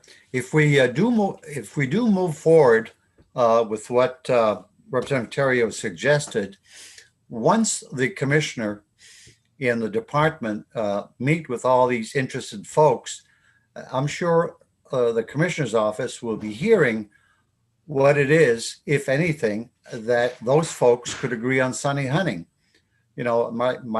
Migratory birds, for example, will obviously be an issue. So I think once the meeting is started, and I think you'll have plenty of opportunity and hear a lot of comments as to what they can support and what they can. In regards to expenses to the department, I'm sure that when a resolve or the bill is drafted, someone will be putting a fiscal note on it. Okay. Any other comments, Commissioner? I just, I do want to acknowledge that the department has worked very hard, as you all know, to improve and enhance our relations with the landowners. And I am concerned that this is going to be a step backwards. And to my knowledge, the department has never been asked to sort of take the lead on resolving the Sunday hunting issue. So we will, of course, do whatever you direct us to do, but I am concerned that we are asking people who have expressed very clearly that they are not interested in having this conversation, that we're asking them to do something they are not interested in doing. And I don't want to jeopardize our relationship with the people that we work very closely with on managing the state's fish and wildlife resources and other outdoor recreational activities. So just suggesting a little caution. Okay. Colonel Scott, did you have another comment, or is your hand up from before? Oh, I'm sorry, I thought it would go down, so. Nope. Okay, any other questions, thoughts? All right, does someone want to make a motion? We'll start with LD 1033. Does anybody want to make? Representative Terrio. Yeah, I'll make a motion that we carry this forward with a study group and see where it goes. So this is a carryover, not a resolve. You know what? A resolve would probably be the better solution. So why don't we make it a resolve? All right. So the resolve is that we ask the department to look into Sunday hunting, report back to us, and we, again, as we have in the past, have the ability to report out a bill dependent on their findings. And so far, there are no parameters on what we're asking of the department. Other than stick to the focus of the bill, which is on, you know, on. So you want them to stick to permission Sunday only? Yes. Representative Terrio, do you want that for all hunting, or some seasons in the fall? If it's for I think if we stuck to the fall, I think that's a great place to start. And like what Senator Dill said, with a sunset on it, we're going to try it. It's not like this is forever. We're going to see how much tolerance, or it's like, let us try it and see how it is. And I think the migratory bird thing is also a very good thing to do, because that's a completely different realm of opportunity for Sunday hunting that landowners shouldn't really have. If we stuck to the water for migratory birds, it's pretty hard for a landowner to complain. So I think that's another opportunity. Senator Black. I'd second that motion. It's been moved and seconded. Further discussion? Seeing none. Linda, would you call the roll, please? I will. Starting with Representative John Martin. Yes. Representative Nedu. Yes. Representative Ali is still not here. Representative Ordway. Yes. Representative Danny Martin. Yes. Representative Terrio. Yes. Representative Landry. Yes. Senator Dill. Yes. Senator Black. Yes. Senator Curry. Yes. Representative Hepler. Yes. Representative Mason. Yes. And Representative Lyford. No. Okay, so that gives us 11 in favor, 1 against, and 1 absent. On the matter of LD 1033, an act to allow Sunday hunting on private property with the written permission of the landowner. It was turned into a resolve, and it was 11-1-1. It's good to see that the department has nothing to do in the upcoming year. John Clark. Can I just ask the minority report on that one? Is that ought to pass? Representative Lightfoot. Ought not to pass. Ought not to pass. Okay. Commissioner Camuso, did you want to add something or ask another question on this? Yes, thank you, Senator Dill. I guess it would just be helpful if the committee could provide some guidance on whom they would like in the stakeholder group. Okay. Do you just want us to pick it, or do you want to provide some guidance that would help narrow the scope down? Okay, thoughts from the committee. Representative Terrio. Yes, well, I'd like to see the groups. Can you get that? The small landowners group, the forestry group, just like we had before. But we also need to find, well, Actually, there's three representatives. I mean, Senator Black, myself, we all own land that I don't mind, you know, I mean, and Senator Timberlake, which is his bill, he owns a tremendous amount of land. Those are people that actually own land that don't mind having hunting on that are not being representative. So I don't care how you want to get that, but I want to make sure that group is involved, and probably Senator Black can give you some names of some landowners that wouldn't mind, because they're not organized, they don't get a voice, and that's very disappointing. But yeah, I don't, probably Sam, I'm sure he would love to participate in that group, but I don't want to make it a narrow group, I want to make it a broad group. So if you can think of more people, that would be fine. Just remember though, like in the last bill, Representative, we won't officially have legislators as members of the group because then it becomes a legislative study group, but you can certainly be invited to attend. And that's my intent, yes, just to, right. I don't want it to be a legislative group, no. And that's what I assumed you were saying, but I just wanted to be clear so there's no mistakes. Senator Black. Thank you, Mr. Chair. I think, you know, like Representative Terrio said, you've got to include Sam, you've got to include Farm Bureau, you've got to include Maine woodland owners, you've got to include your large landowners too. I mean, even though we say that, you know, they are already represented, but you've got to have that they own a vast amount of land. We got to get their opinion.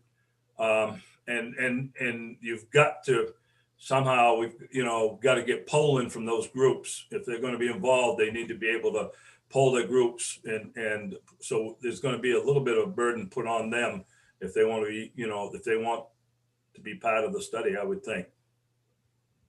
Okay. I would look to have some Senator Curry. Thank you, Mr. Chair. I would look to have some geographic diversity so that we're because I will tell you that I've been getting very mixed email, both positive and negative, and I think so we need districts that have that are not just fully rural areas, but mixed rural and towns. So that we're having that level of discussion happening there, and it's not going to just kind of happen again right here in the committee. Representative Terrio, do you have your hand up? That was kind of where I was going. I want to make sure the north and the south are represented well, and the east and the west. I mean, I would like a very diverse group, and I'd like to see the NRA involved in this also, because they were very vocal and having concerns about this, so I wouldn't mind seeing them part of it too. Commissioner, you up to 25 now or 30? Would you also like to see some hunters but not landowners and some non-hunters?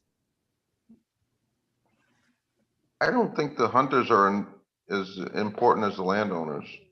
What about non-hunters that own land, or, you know, non-hunters? I mean, you know, I ultimately this is a social issue, and certainly, you know, as I think Representative Hepler pointed out, only 16% of the population of the state hunts. So it seems that we might want to include some folks that don't engage in that activity. Just a suggestion. I don't have a problem with them, but I don't know the value of that group per se, because we're not asking to hunt on their land. So, and you can certainly improve, you know, include them if you would like. I don't have a problem. I mean, I guess I'm just throwing it out there because, so, you know, I own, you know, 15 acres in Freeport. And when I first moved to my property, I was asked to have a snowmobile put through it. I didn't want a snowmobile on my property. I was made to feel very uncomfortable when I said no. Several of my neighbors didn't actually talk to me for the first 5 years that I lived there. So I think there are probably a lot of non-hunters that own land in the state that may be put in the position of being asked. And so it seems like we should include, it's that the large portion of the people of the state don't actually hunt. It seems like we would want some representation from that group on the committee. Then absolutely put them on. I'm way okay with that. All right, next was Representative Danny Martin. Thank you, Mr. Chair. It appears the department and the commissioner's office got their work cut out. I strongly suspect when this comes back to us for language review, that there'll be a considerable fiscal note on this here. So a comment to John. John, before you bring this back to us for language review, would you ensure that a fiscal note, if any, is attached before you bring it back to us? I will do that. And can I have the permission of the committee to run whatever language I do by the department before I run it through the fiscal review process? Sure. Okay. That way I'll make sure that whatever I'm doing is what they're expecting, and then the fiscal office can run the numbers on it. Representative Hepler. Thank you, Mr. Chair. I can't remember what, I know. I wanted to support the commissioner's comments that non-hunters with land should be included. I would also say that hunters without land ought to be included. I heard a lot from those folks, especially people who work the day shift at BIW and only have the weekend to hunt. And so, yeah, so that's my pitch for that. Okay. Next is Representative Ordway. Yeah, thank you, Senator. There is a group out there that's Mainers United for Sunday Hunting. I think that's Jared Bornstein, who we heard from. I'd like to see that group included. They're pretty well organized. I think that they should be involved, along with, I'll second that the NRA has put a lot into this and they should be involved also. Thank you. Senator Curry. Thank you, Mr. Chair. As we think about the fiscal note, I would love more information on where people. I resonate with Senator Black's desire to have polling information. I'd love to have it. That if we could do it, that would be ideal. That starts to make this far more into a study, though. And I recognize that, but that's the information I'm looking for. Is kind of geographically where are people around the state? This is, and does that give us any room to move forward? I don't want to make this a study because I don't want it to die on the study table. But that's the information I think would be very useful. I'd love for someone to be able to come up with that. Okay, are there any other questions, comments? All right, we have a motion on the floor. I guess we already actually voted it out, didn't we? This has just been a kind of a follow-up discussion to it. It's been so long since we voted. All right, then we actually now have, since this was a work session on 1033 and 1054, can I have a motion on 1054 ought not to pass? So moved. Representative Landry, seconded by, somebody raise their hand, Representative Curio. So 1054 is ought not to pass. Any discussion? Linda, would you call the roll, please? Yes, Representative Lyford? Yes. No. Representative Mason? Yes. Representative Hepler? Yes. Senator Curry? Yes. Senator Black? Yes. Senator Dill? Yes. Representative Landry? Yes. Representative Terrio? Yes. Representative Danny Martin? Yes. Representative Ordway? Yes. Representative Nedu? Yes. And Representative John Martin? Yes. And I don't believe Representative Ali has returned yet, no. So that would make it 12 in favor, ought not to pass. 12 on 1054 ought not to pass. One missing, ought not to pass.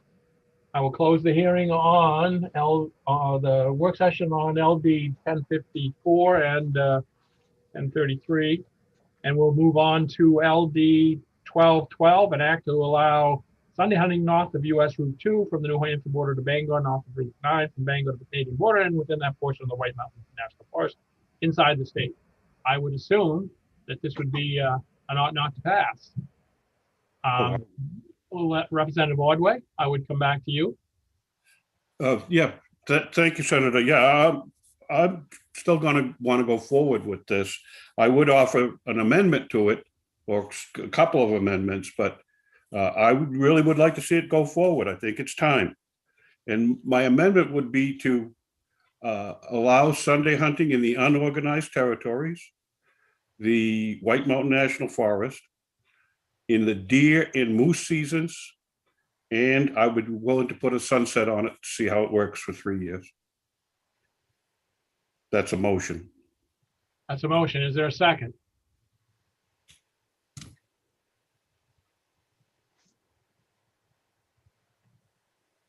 For discussion purposes, I'll second that. All right, it's been seconded by Representative Danny Martin. All right, discussion. Representative Terrio. Thank you, Senator. I would like to see that language included into our bill our resolve going forward, to be part of the study, to see what that could be incorporated in on all of that discussion on Sunday hunting. I would rather see that. Okay. Other discussion.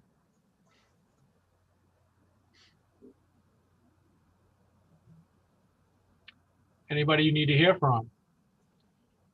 Commissioner, you want to comment? I'm not sure what I'm commenting on, Senator, on Representative Terrio's suggestion that we add the first resolve to just be moose and deer, or we really can't go back and add it. We'd have to have a whole new, we'd have to change this bill to another resolve, which would be parallel to that one, which would kind of, I guess, combine. Is that correct, John Clark? Or if you wanted to, you could reconsider your last one and add it in if that's what you wanted to do. Yeah, we could reconsider, true. I kind of had that in the back of my head, but it also had it, that was behind us. I was hoping we're moving on, but Representative Danny Martin. Yeah, in order to do that, Mr. Chair, we'd have to act on this particular motion and probably kill it, Right. and somebody else could make another motion. Right. We decide to go that way. Representative Ordway. Yeah, I'd just say that, again, I feel it's time to move on. I've heard people say that, you know, by doing this type of a bill that I'm creating two mains. I can assure you that I did not do that. That happened a long time ago. But it's time to move forward. We can't, other places are eating our lunch when we do these kinds of things, when we're the only state that doesn't. Hunters are leaving. We see reduced sales and licenses. We see reduced youth coming into the sports. We are doing this to ourselves. It's time to stop it. You know, why are hunters going to New Hampshire? Why are they going out to Ohio? Where are they? Why are they going other places? It has a lot to do with this archaic blue law that we put in place. It's just, for me, it's time to move on and not kick the can down the road and get it done. Okay. Other comments? All right. Seeing none, we have a motion on the floor. Linda, would you call the roll? I'm sorry, can I ask what the motion was again? It's ought to pass on 12-12 as amended. Thank you. And starting with Representative John Martin? Yes. Representative Nadeau? yes. Representative Ordway? This is ought to pass as amended. Right. Yes. Your amendment. Representative Danny Martin? No. Representative Terrio? Yes. Representative Landry? No. Senator Dill? No.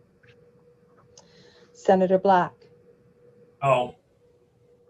Senator Curry, No. Representative Hepler, No. Representative Mason, Yes. and Representative Lyford. No. All right, so we have 2, 4, 5 in favor vote to pass as amended, 7 against, and 1 absent. Right, so it does not pass. Is there another amendment? I mean, is there another motion someone wants to make?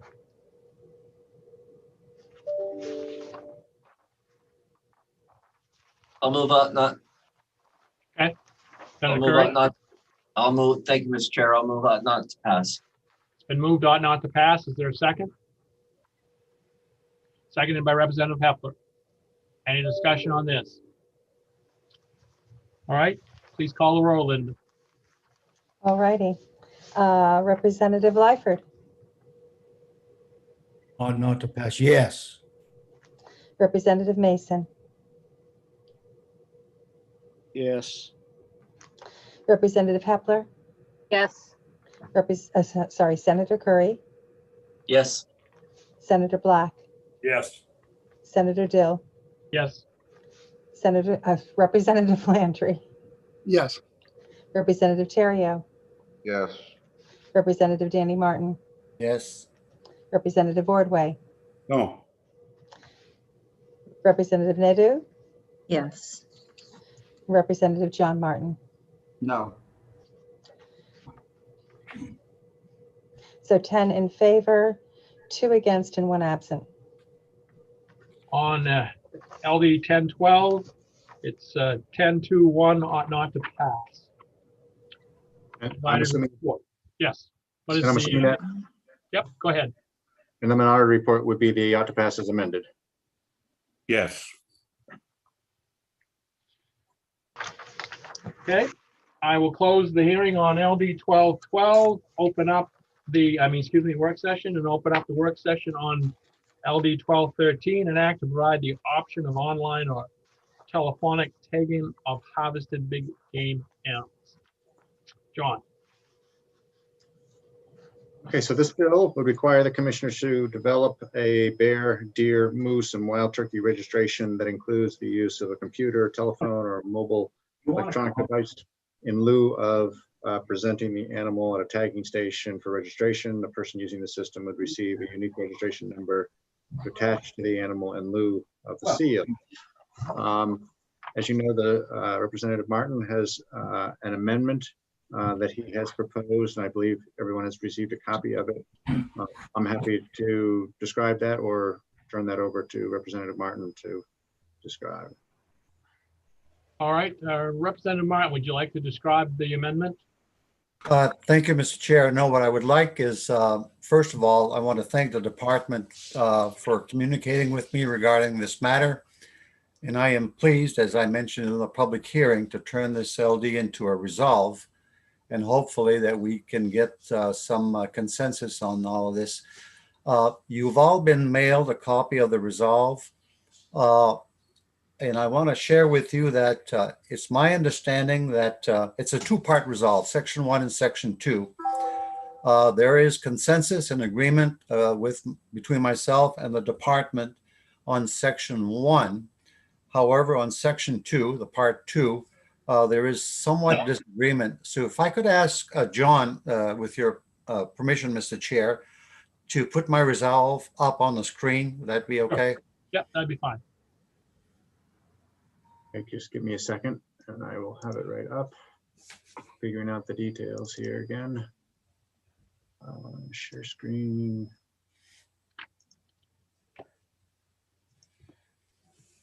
Are you seeing that? Yes, yes.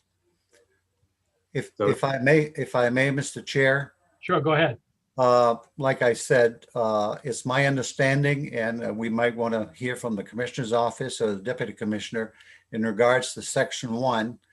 And I just want to clarify that in regards to section 1, that we have an understanding and agreement. Is that correct?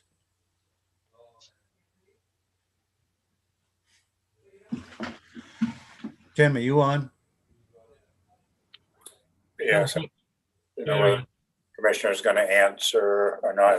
About a deputy commissioner. Yes. Basically, John Clark reviewed the language and said we're both basically on the same page, wording it differently. So we are acceptant to number one. All right. And there is some minor disagreement on the verbiage and what's contained in section 2. So what you have on the screen is my version of section 2. Maybe give you a couple of minutes to read that. And then if I could, John, ask you to put up the department's version of section 2. Is that possible? I can certainly do that. As soon as you want me to switch it, I will do so. It's up to the committee. I've read it several times.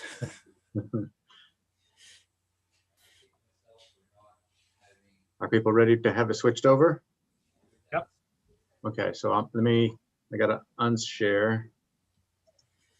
And piece this down.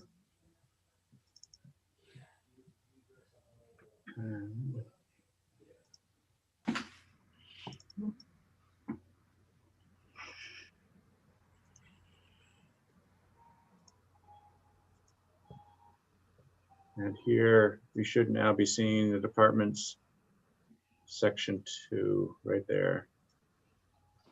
So if I may, Mr. Chair, ask the Deputy Commissioner, Tim Peabody, to share with us where we disagree, my version versus theirs. Tim? Representative Martin, the Representative Martin's version said we must add additional stations and we must allow these different types of businesses, meat cutters, outfitters, and different places like that to be tagging stations. And we currently try to assess the number of stations that are appropriate for a certain area. And some people, the businesses, do not like the competition. And we feel that if we were forced into making three businesses in a real small geographic area tagging stations, that it would cause controversy between the businesses themselves. And it does certainly add additional work. We feel that our language in section 2 gives the commissioner a little more leeway to assess the number of persons tagging in an individual area. And it's a practice that we currently do. In fact, Mr. Parker, the guide who testified on the previous bill today, we set him up as a tagging station because of the volume of bear that he tags up in the Franklin County area. We just settled an issue with Representative Stetkus over in the Canaan area, having an inadequate number of turkey tagging stations. And I believe there's some others that other department staff could talk about. That's our concern is we were being forced to add additional stations under the section 2 in Representative Martin's resolve. Yeah. With that in mind, Mr. Chair, I'll leave it up to the committee to decide how we move forward on section 2. Okay. Commissioner. If I might just add, Representative Martin, there are some requirements to being a tagging agent. And so, and access to internet is essential. So there are some limitations that the original language might cause us trouble if folks are up north and wanting to be a tagging agent and they don't have any cell or Wi-Fi, then they would not be eligible. And we're just concerned that the language would somewhat require us to allow folks that might not have the capacity to become tagging agents. In addition, there is a financial burden to unlimited tagging agents. So we have a staff person dedicated entirely to working with the tagging agents. And there is a limit to how many of those we can accommodate. Our goal, of course, is to provide a good service for the hunters and the guides and outfitters of the state, but there are parameters around that. I think that our language addresses a little bit. I can understand that, Commissioner, but in regards to your Wi-Fi issue, clearly, if I'm an outfitter and I own a lodge and I don't have Wi-Fi, it's pretty obvious that I wouldn't ask the department to be a tagging station for electronic purposes. Well, that's fair, but stranger things have been asked, Representative.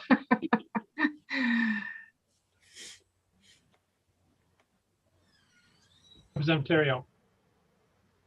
Thank you, Senator. I actually like the language in the summary of section 2. That I thought that said it very well. And I don't know if that can be looked at, because I thought the language in the summary was excellent.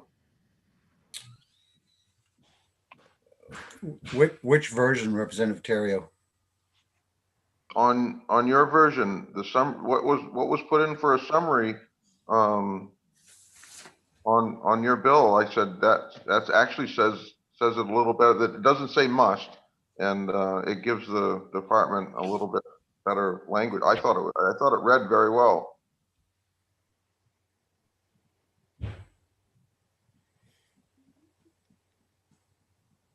Other comments? So is what I'm hearing basically the disconnect or the issue is maybe the word must? I certainly heard Deputy Commissioner Peabody say that if you put must in there, that's telling us we have to do it. If you word it somewhat differently, whatever that may be, then it gives you the flexibility to allow some of those facilities to become tagging stations. But as I think I heard the commissioner also say, that there are certain requirements that they have to meet to become a tagging station, whatever those requirements may be. I'm guessing they're not a very high bar to have to step over to get that. So is that kind of what I'm hearing the discrepancy is between the big discrepancy between the two? Would someone from the department, the commissioner or deputy commissioner speak to that? Yeah, I mean, I think that would be a good step in, I think, you know, our either way, honestly, Senator Dill, we're going to bring back a suite of options for the committee as part of this resolve, and we'll present all the various options for you. I think the words may or shall consider would be, you know, beneficial from our perspective. Okay, so that would be something that you would bring back to us. So if we pass the resolve as it is, you will come back hopefully with something that's going to work for folks that need to take big game turkeys, and something that the department can live with too, as we usually try to do. Is that what I'm hearing? I think that would be, yep. All right, thank you. Other questions? So therefore we have, did you make a motion, Representative Martin, to pass this as amended? I can't remember now. It's my bill, Mr. Chair, and I prefer not to be making the motion. Okay, would someone like to make the motion as amended? Representative Terrio. He's muted. You're muted, Representative Terrio. Before you do that, though, I did notice that Representative Martin did say study. Does that mean it will go to the study table if we have that on there in your section 1? Says study, and then it says resolve. Go ahead, John. Yes, John. It is a study, but it's just studied by the department, not a legislative study, so it will not go on the study table. All right, very good. I just thought all of a sudden you see the word study in there, and all of a sudden it might get kicked. Okay. So I guess is this a resolve or is it a study? No, it's a resolve. They said the department will be looking at it. We pass the resolve as amended. Okay. Is there a second? Seconded by Representative Heffler. All right. Any further discussion? Senator Curry. I'm not, thank you, Mr. Chair. I'm not really clear as to what the amendment is. Are we doing section 2 from the department proposal or section 2 from Representative Danny Martin. I believe it was Representative Martin's section 1 and section 2, and the discussion was that the department would come back with language after the study of what they feel is appropriate anyway. So, and that's what we're telling them to do. We're telling them to look at these two things. It's resolved. Representative Martin. No, that's exactly correct. Representative Terio's motion was as amended because originally 1213 was an LD and now it's turned into a resolve. Thank you. Deputy Commissioner Peabody. Yes, I just want to clarify. We thought that we had to set these stations up like right now, in between now and when the study, when we report back to the committee. That's not what we have to do. No. Okay, thank you. Okay. Senator Curry, is your hand still up again? Nope. John. So just to be clear then, so the language in section 2, which says now that the department shall take necessary actions to increase the stations, would be changed to the department shall examine means of doing that and report back next year on how to increase the number of stations. Is that what I'm hearing? Representative Danny Martin. Not necessarily. I think section 2 suggests that the department move forward, but I would want to give the department ample opportunity to get set up and move forward per the section 2. So Deputy Commissioner Peabody was correct. It's not my intent for them to do this tomorrow morning. But is it for them to do it before the season? Fall season? That would be great if the department can comply. But that's not a requirement of this, correct? I'm just trying to, the questions I'm hearing, Representative Martin, is kind of, you know, we're trying to funnel someplace. No, I understand, Senator Deal, exactly what you're asking. Might I be able to ask the department how much time they would need to comply with section 2?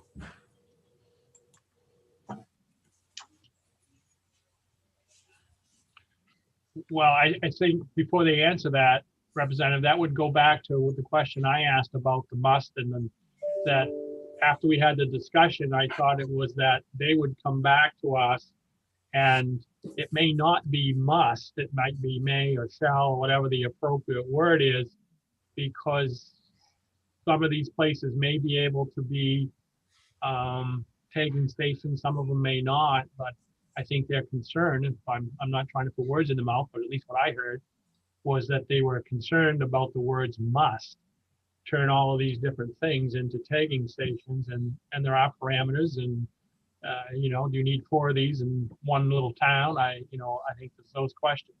So I would go back to the commissioner, because the question was kind of asked of the commissioner.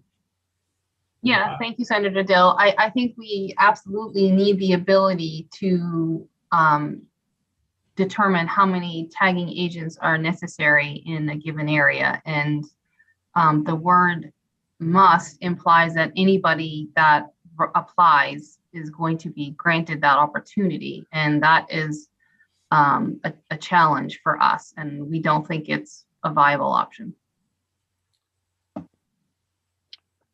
Representative Martin.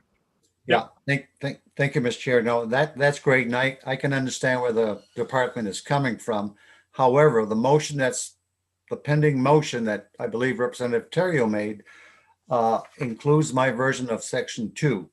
So we probably would have to back off and have Representative Terrio withdraw his motion and make another motion to comply with your request, Commissioner, and I'd be okay with that. Okay, who seconded that? Was that Representative Hepler? Would you withdraw your second? All right. Yes, sir. And Representative Terrio, you withdraw yours. I will withdraw my motion, and I will change it to remove the word must from section 2. Okay, before I ask for a second, John, I assume if you just remove the word must, that probably doesn't read right. I don't know. I don't have it in front of me, but yeah, can I put up the language? I think maybe this will make it helpful.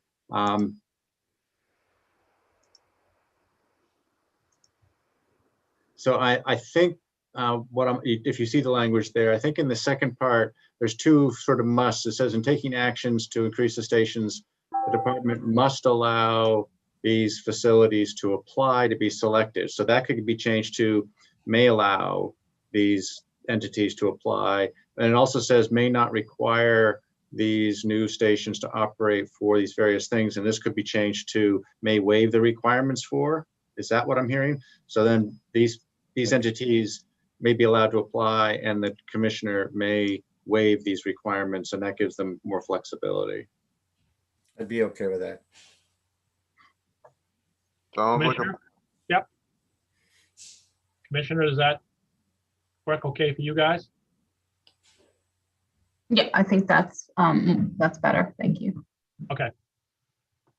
All right, Jim, is that where you are now? I mean, excuse me, Representative Terrio? yep, no, absolutely. That's the motion. Representative Hepler, you want to second that? It's been seconded. Okay. John, do you have another question? Oh, I'm sorry. No, I should put my hand down. Any further discussion? Seeing none. Linda, would you call the roll on LD 1213 and ought to pass as amended?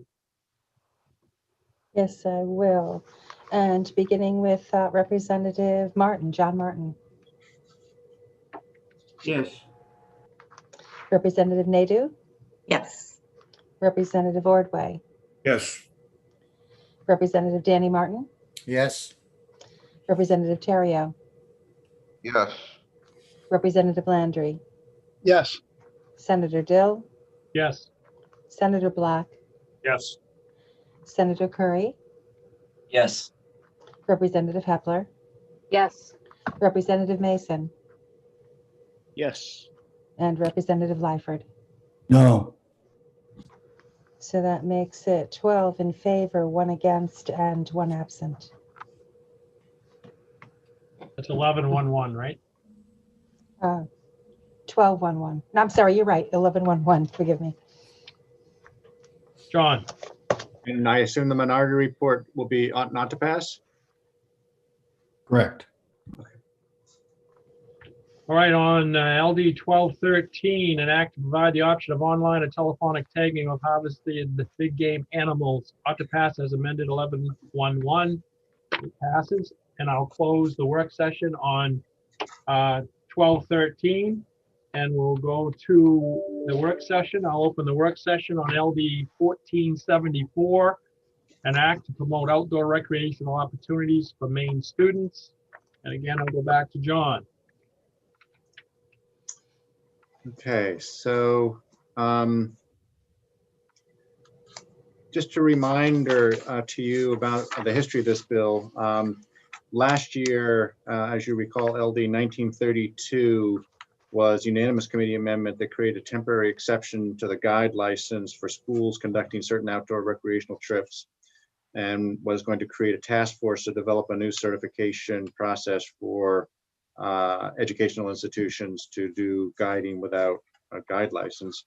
And as you know, because of the pandemic, the bill died, but the department and stakeholders did nevertheless move forward with the task force portion of that, and did work and came up with what essentially is the bill in front of you. So this is the result of that work. Just a bit of context, as you know, the definition of guide in current law is when you're getting paid to go outdoors and guide with regard to hunting, fishing, trapping, snowmobiling, using an ATV, boating, or camping at a primitive camping area. So those activities are involved. You're guiding. And this bill is really about educational institutions doing boating and camping in primitive camping areas, obviously not the hunting and fishing and so forth portions of the guide activity. So this bill, again, in that context, creates a new trip leader permit for, as originally written in the bill, camping at primitive camping areas. that are conducted by private and public elementary and secondary schools and post-secondary institutions. The institution would be required to provide a trip leader for every 12 participants or a registered guide if they chose. The trip leader permit, which is similar to the current youth camp trip leader permit, would have certain qualifications which are spelled out in the bill, and certain training requirements in order to obtain that permit. There's also a provision which creates a temporary a waiver essentially of the guide requirements while this program is being developed. So through October 1 of 2022, schools in the state that currently are conducting these sorts of trips would be authorized to continue to do so without a permit until, again, October of 22, when this new program would be up and running. That temporary authorization includes both non-motorized boating trips other than whitewater rafting and camping in a primitive area. So there's a little discrepancy between that and the new permit. The bill would also create an advisory committee to advise the commissioner with regard to the new permit system. And the advisory committee would also have authority to do certain activities with regard to certifying course instructors. As you have received, Representative Dunphy, who is here, has provided you a sponsor amendment, which makes a number of changes, largely streamlining, shortening the bill, moving a lot of what's in the bill into rulemaking.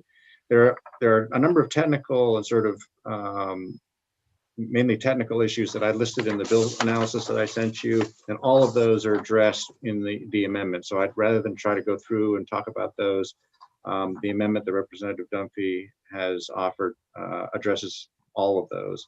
And I'd be happy to go down through the amendment or have Representative Dunphy, I know who's here, talk to you about what her proposed amendment does.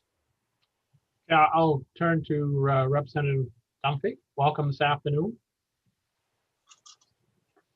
Thank you. It's nice to be here. Appreciate all the work you've done today. It's been great to listen. So, yeah, go ahead. I think I would defer, if the committee is okay with this, to either John Clark or to Colonel Scott. They've both been instrumental in putting this together, and I think maybe better adept at running through the amendment than I would be with you, but okay. Go ahead, John, you want to share the amendment and then we'll figure out who will speak to it? Sure, just take me a second to get it up on screen here.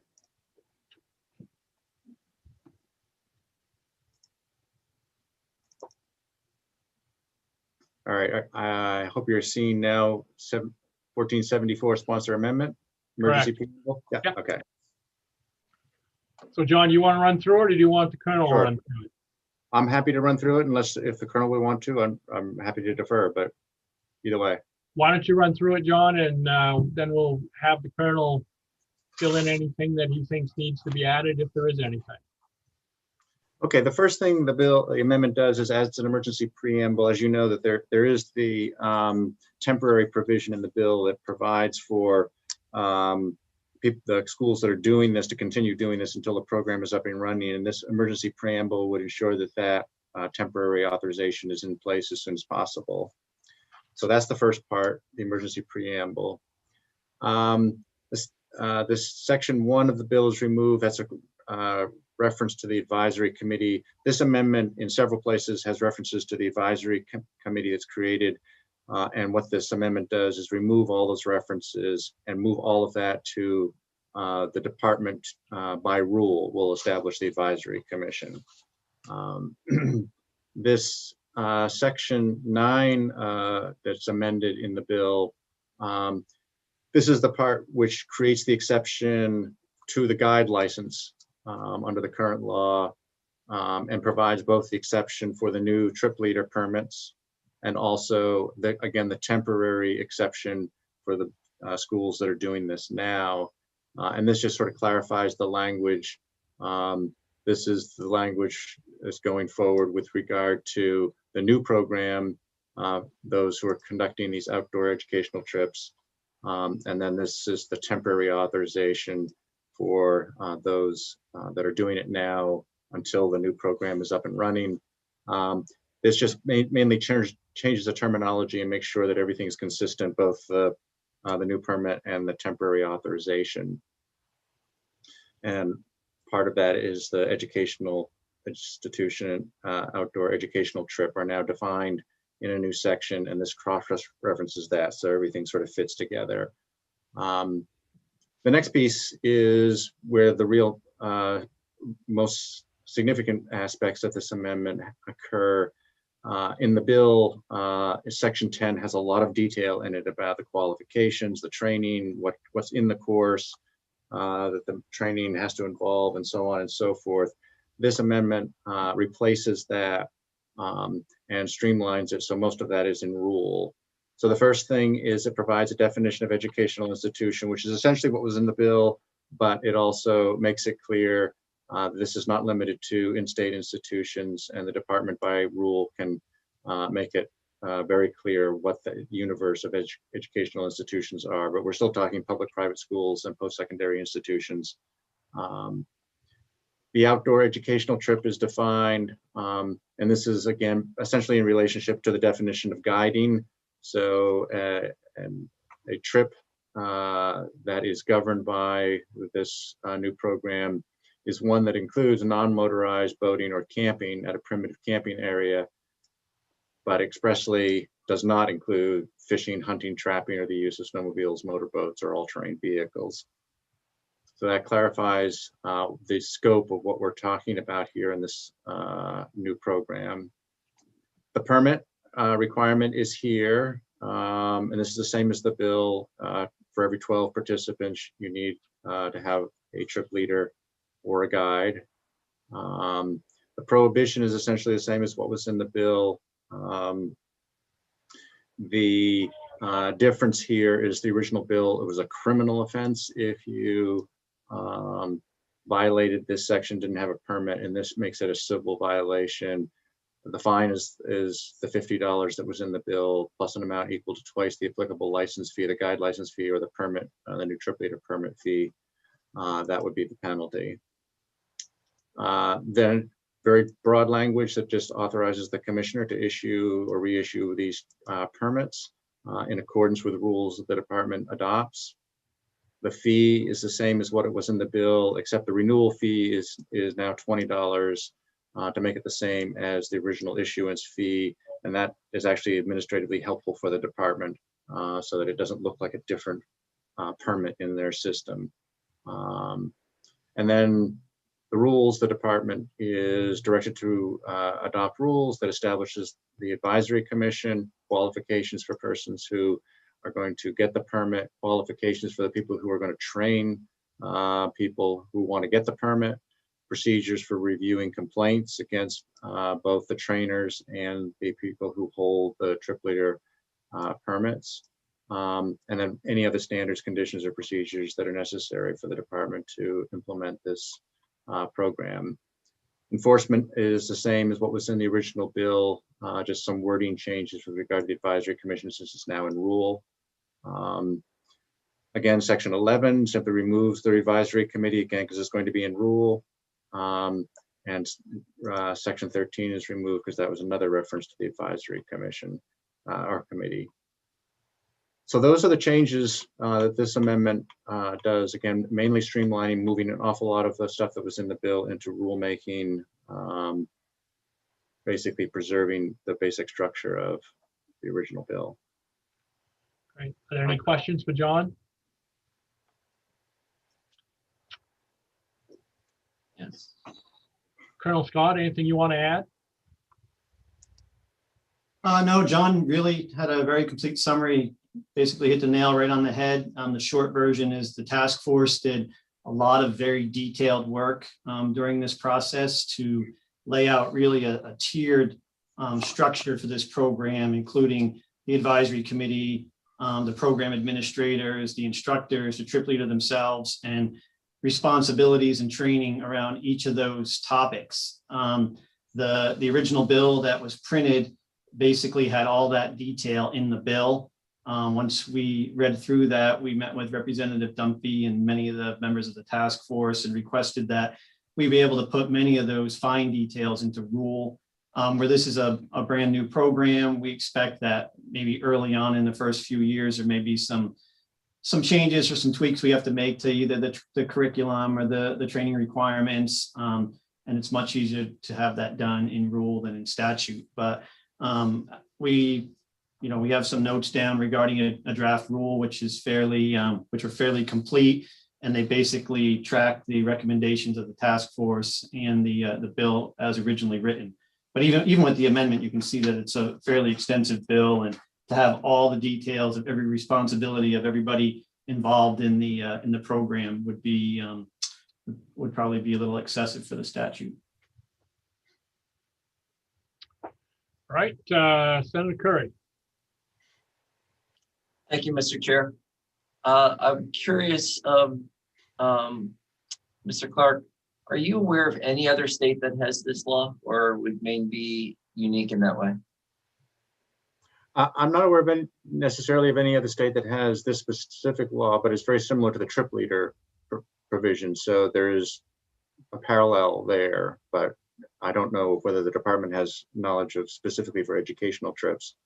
So very to the trip leader, okay, for those youth camp type trip leader. So we're basing off of that, not off of any other state. I'm not aware of it. Yeah, I'm not aware of any other state that has this law. Representative Ordway. Thank you, Senator. First of all, this bill goes right to where I'm beating my drum. Get kids involved. If this can do anything to get young people involved in the outdoors, I'm 1,000% in. I really want to thank Rep. Dunphy for bringing this bill forward again. And with the amendment, I think it's wonderful. I have been in contact with the community college system, and they have asked that we support this 100%, and I do. If it's not too premature, I would make a motion to pass with the amendment. So it's been ought to pass as amended. Is there a second? Second. It's been seconded by, I didn't hear who said that. Was that Kathy? Representative Neto? Representative Neto seconded. Representative Lightfoot. Thank you, Senator. I'm not sure the colonel or the commissioner. Unlike a registered Maine guide, will this trip leader be proficient in first aid and fire safety in where they may be going in the remote areas?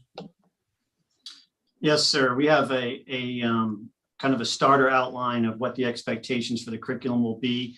They're being established by some very, very competent members of the task force, who several of them I'm sure will make up members of the advisory council. I think out of 15 of our task force members, I want to say either 9 or 12 were registered Maine guides or are currently registered Maine guides. The curriculum has to include such topics as wilderness first aid or higher, training or current certificate in CPR, group management and facilitation, risk management, wilderness tripping skills, camp craft skills, and Maine outdoor industry and further experiences. So there's a fairly high standard that most of these peer leadership organizations already train to, and we intend to kind of carry that forward through this program.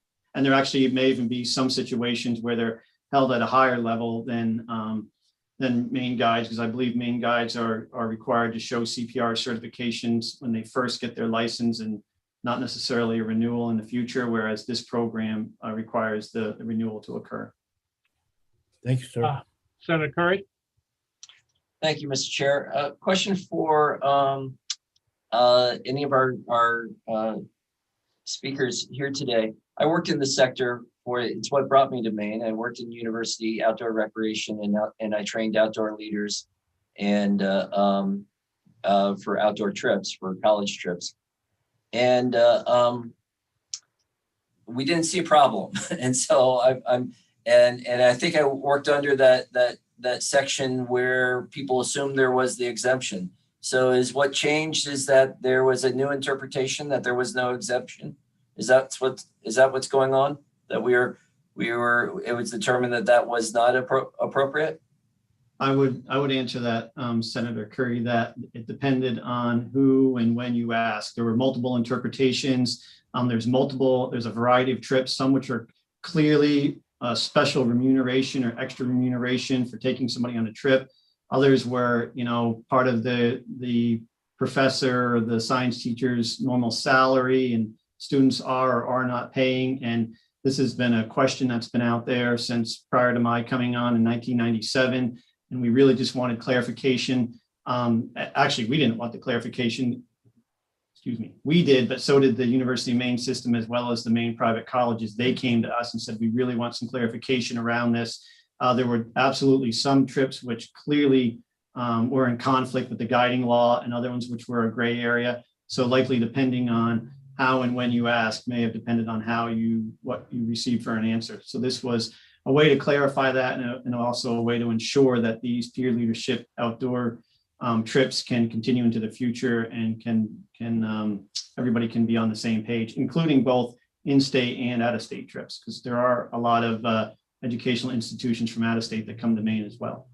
Well, and now, Mr. Chair, if I could follow up, I'm just trying to, and I was not here for the public hearing, but I watched all of it. And so I'm trying to, because what brought me to Maine, I worked at another university. We would do trips literally with, we drive to Wyoming, we drive to Florida, we drive to North Carolina, West Virginia. And so I'm trying to figure out how the other universities, how they would do that. They would have to be able to meet the standards from their universities, and the standards of the educational, the trip leader programs were pretty darn high. Would they be able to, so people from out of state would be able to meet this? And what type of burden are we talking about for them to be able to meet this?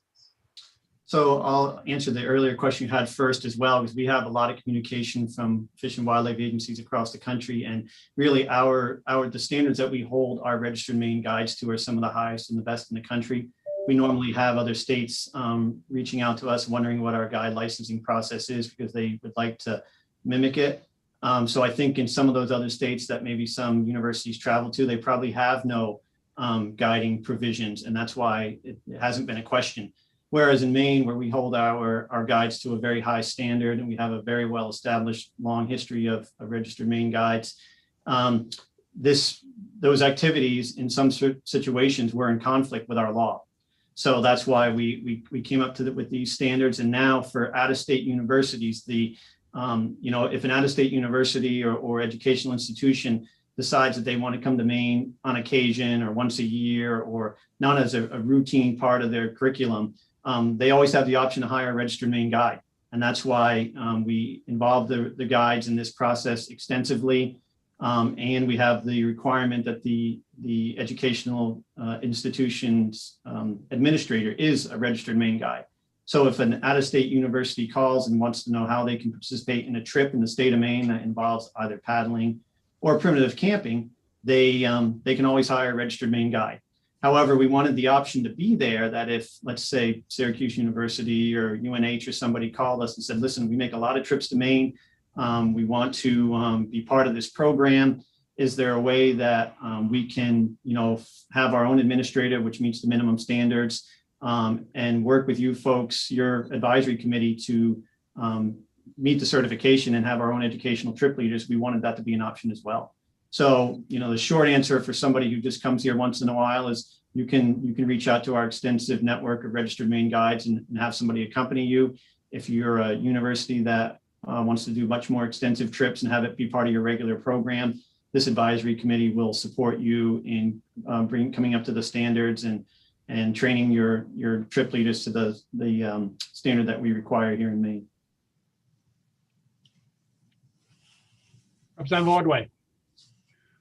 Again, thanks, Senator. I didn't want to make sure that I did not leave out in my appreciation considering what happened with the bill last year and it died, the last session and dying because of COVID, that my appreciation goes out to the department for taking the initiative to stay with it and convene the task force and really put in a lot of work. It's not unappreciated. Thank you all. Okay, are there other questions? I'm going to ask Don Kleiner since he's here. Do you want to say anything from the guide standpoint? Just a thank you, Senator. I appreciate it. Don Kleiner, Executive Director of the Maine Professional Guides Association. Representative Wordway, I'd like to second your comments. I appreciate the department taking this on, working through it, and I think we've come to a very good resolution of the issue. Just a question for John. The $50 civil penalty, is that for violation of this clause, or is that going to now apply to guiding with a license, without a license at any time? This would only apply to this particular provision where you're an educational institution and you're sponsoring a trip and you don't have an educational trip leader there, then that person who's doing that guiding would be subject to the penalty. Okay, that was only my, and when you crunched it down, that sort of got lost on me. So thank you. I'm good, Senator. Appreciate it. Thank you. Senator Curry. Thank you again, Mr. Chair. Am I reading this correctly that if the university is sending a canoe trip out and a participant wants to fish while canoeing, they would not be permitted? That would be beyond the license of the trip leader, correct? They would not be allowed to do any fishing. True. Fishing, hunting, ATVing, snowmobiling, that all falls under the definition of guiding. Of course, if they have a guide with them, a fishing guide with them, they could. And through this program, they have some affiliations with guides because their administrator has to be a registered Maine guide. The other thing we identified through this process is that there is a large network of guides that are more than willing to participate and help and be part of these trips if a particular university or educational institution needs needs some support in that manner. Thank you. Are there any other questions, comments? If not, are we ready to move forward? I believe Representative Ordway made the motion earlier to pass as amended, and it was seconded, and this has been discussion. So with that, Linda, would you call the roll, please? Yes, Representative Lyford, Yes. Representative Mason, Yes. Senator Curry, No. Senator Black, Yes. Senator Dill, Yes. Representative Landry, Yes. Representative Terrio, Yes. Representative Danny Martin, Yes. Representative Ordway, Yes. Representative Nadeau, Yes. and Representative John Martin. Yes. So that gives us 10 in favor, 1 against, and 2 absent. And the minority report would be? I'd like to see the minority report to be the bill that was predated this one. So from the previous, so an exemption, an educational exemption, and for it to go back to study.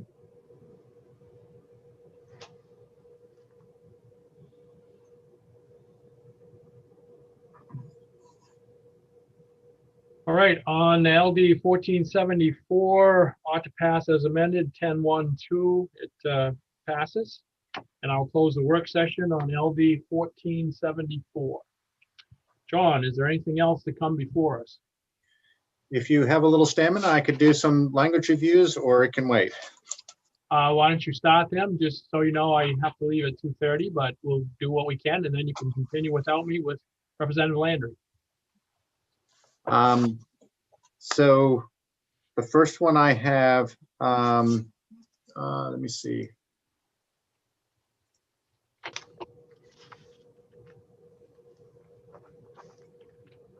myself organized here.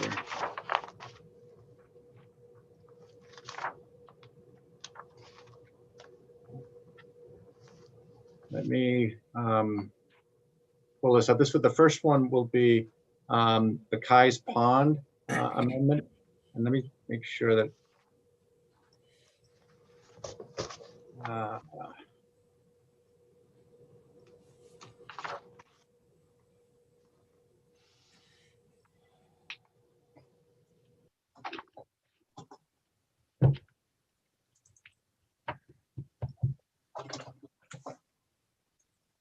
and I just emailed it to you. And the Kai's Pond one I'm pulling up on the screen here so that you can see it. This was the bill, as you recall, it was originally proposing to prohibit the personal watercraft on Kai's Pond, and the committee wanted to turn that into a resolve, essentially allowing the town of Sweden to hold a public hearing, and in the meantime, allow the department to continue to look at the issues related to the use of watercraft on ponds. So this would direct the department to continue to examine issues related to watercraft, including how best to educate the public about current laws, because that's, I believe, an activity that they're already involved in. So I don't think this amounts to a lot more work for them. And then asking them to seek to monitor whether the town of Sweden votes to support prohibiting watercraft on Kai's Pond, report back by end of March next year, and the committee can report out a bill relating to personal watercraft.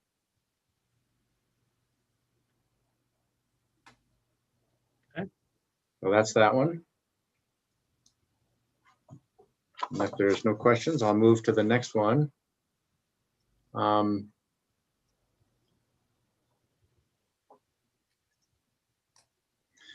This is the ATV bill.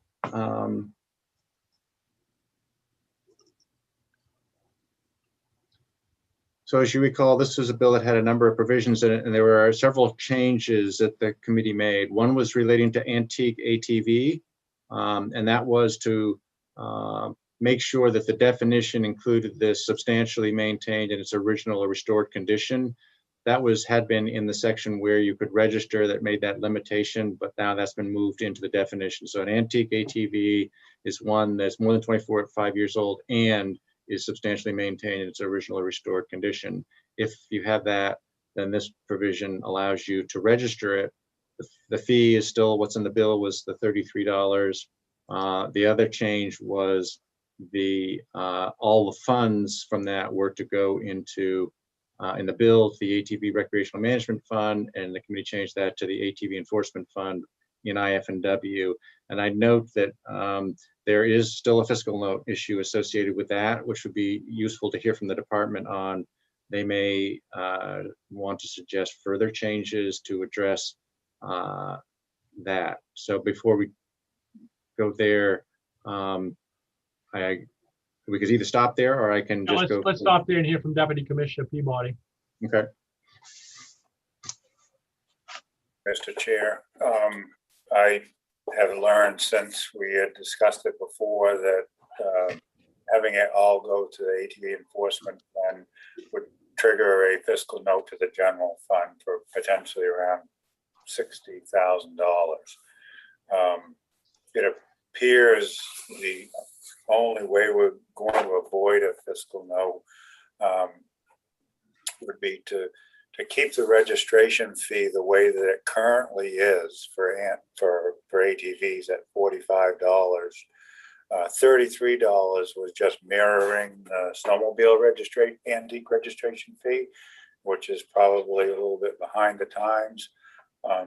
Keeping it at $45, which they're currently paying, and having it all go to the general fund of the department would alleviate the fiscal note. Bill Swan had it calculated at actually a positive note in the first year for around $51,000, fiscal note positive about $8,000 in the second year of the biennium. That was based on having about 70% participation and for the current registered owners out there.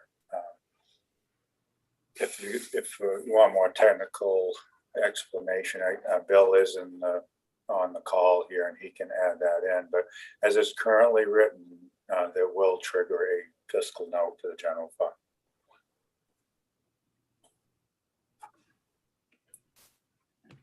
So the suggestion would be, run that by me again, it would be up it to $45 rather than 33 for an antique, is that correct?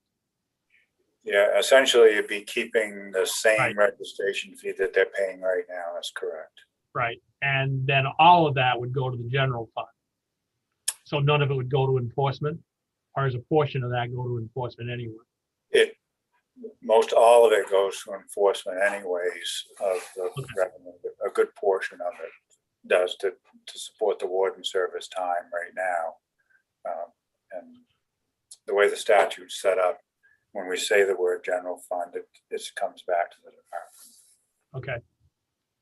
So that would alleviate that if we change that to 45.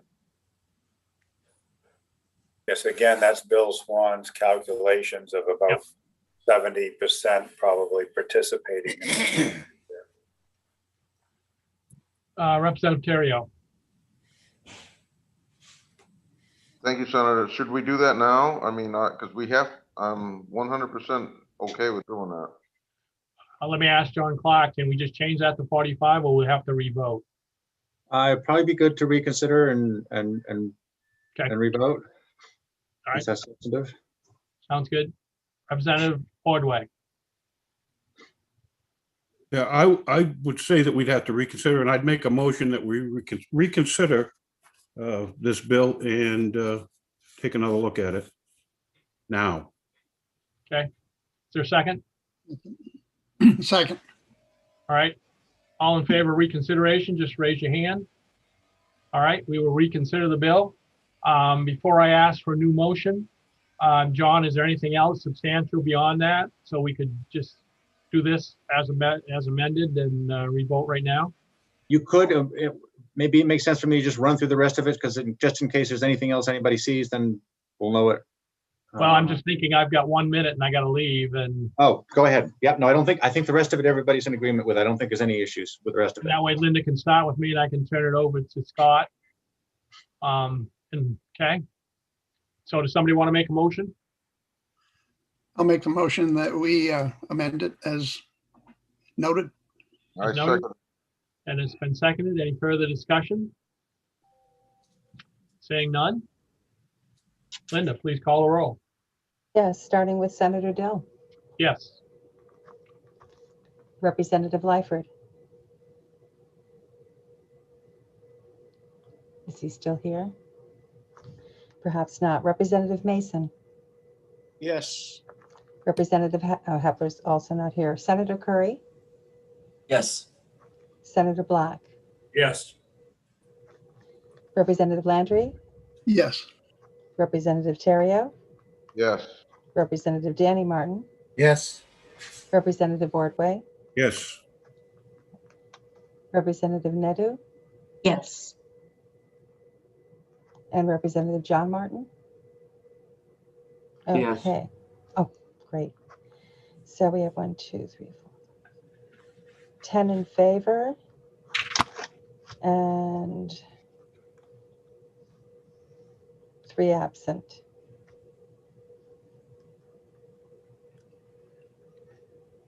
Very good. What was the number on that one again, Linda? 10 and 3, 10, 0, 3. 3 absent, 10 in favor. Okay, very good.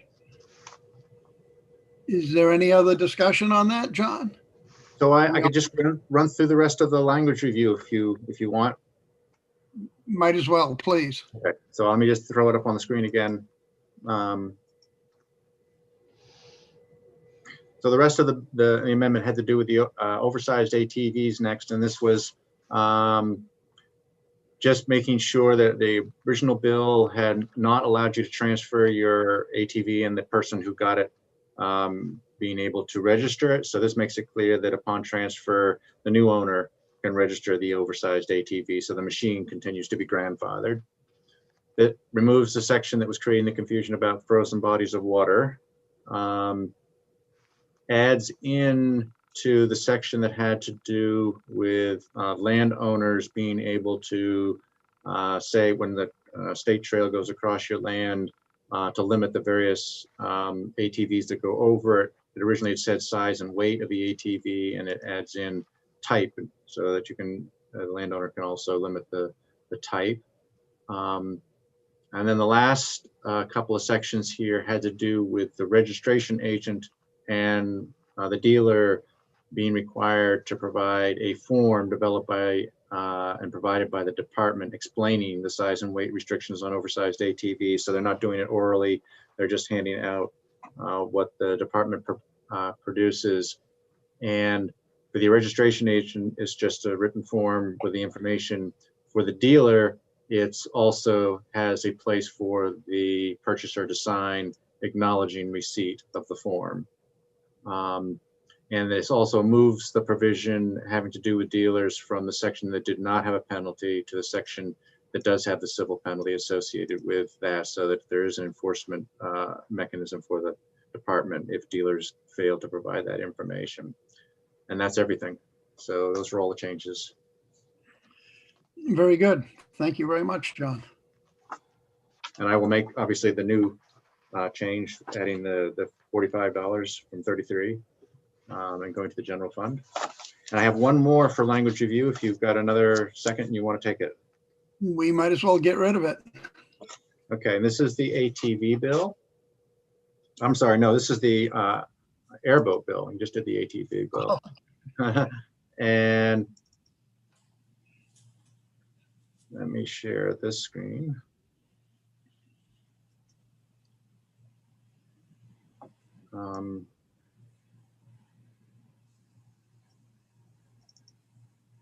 And there is one question that I have on this one. If you see this, and the first question I had was whether you wanted to add an emergency to it. And you can come back to this again, but this again, whether you want to have this in place for the summer or just let it go into effect in the normal course.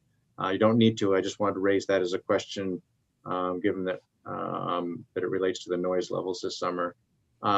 So the actual language, this provides for the limit on airboat noise, the 90 decibels, which is the standard for the stationary test, and then the between at nighttime, essentially the 75 decibels, with the exception that you can go above that with no upper limit when necessary to achieve headway speed when leaving the boat launch, or to move the airboat from a stationary position on a mud flat. And then during the daytime, the decibel level is 90, with the same exception with no upper limit for when leaving the boat launch or getting off of a mud flat.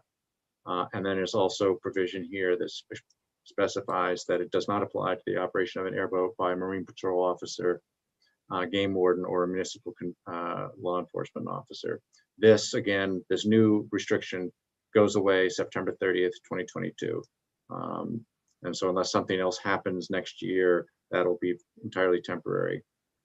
Then the second part is the part that requires the commissioners, both departments, to get together, work with a stakeholder group that is required to look at a number of issues. But the main thing is the stakeholder group must look at the mechanical systems and adjustments that will result in the lowest practically achievable airboat decibel levels, and examine and determine the federal or other funding to assist airboat owners in addressing any identifiable deficiencies in airboat mechanical systems. And then finally, it may examine other issues related to access to coastal flats, airboat operating techniques to lower decibel levels, training, and so forth for law enforcement. It also requires the commissioners to try to arrange for input from experts in airboat noise. This is the Wisconsin person they're hoping to bring in. This is within existing resources. My understanding was the committee was looking to try to keep this within existing resources. So to the extent they can do it, they would. And they would also be looking at collecting sound data to the extent they could, but not doing the exhaustive sound testing that had been suggested in the other proposal. Report comes back January of next year, and the committee has the ability to report out a bill next year relating to airboats. So I think that's, unless there are questions, I think that's good to go, and certainly no need to add the emergency, but I just wanted to bring that question up and I'm seeing, it looks like probably not interest in that, so, which is fine. Doesn't need to be added. Thank you, John. Representative Ordway? Yeah, I would just say it doesn't constitute an emergency to me. Any other thoughts, Representative Terrio? How do you like the looks of it? No, Since this, I don't want it to be an emergency. Definitely not. I like the rest of the bill, though. I think we've captured everything we need to. yeah, looks good. Any other discussion on it? Anything else for us, John? And that's it. That's it. Anybody want to go home? Or get off the phone? Senator Terrio.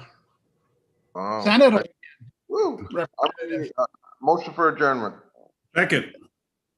Third. We're adjourned. Thank you, everybody.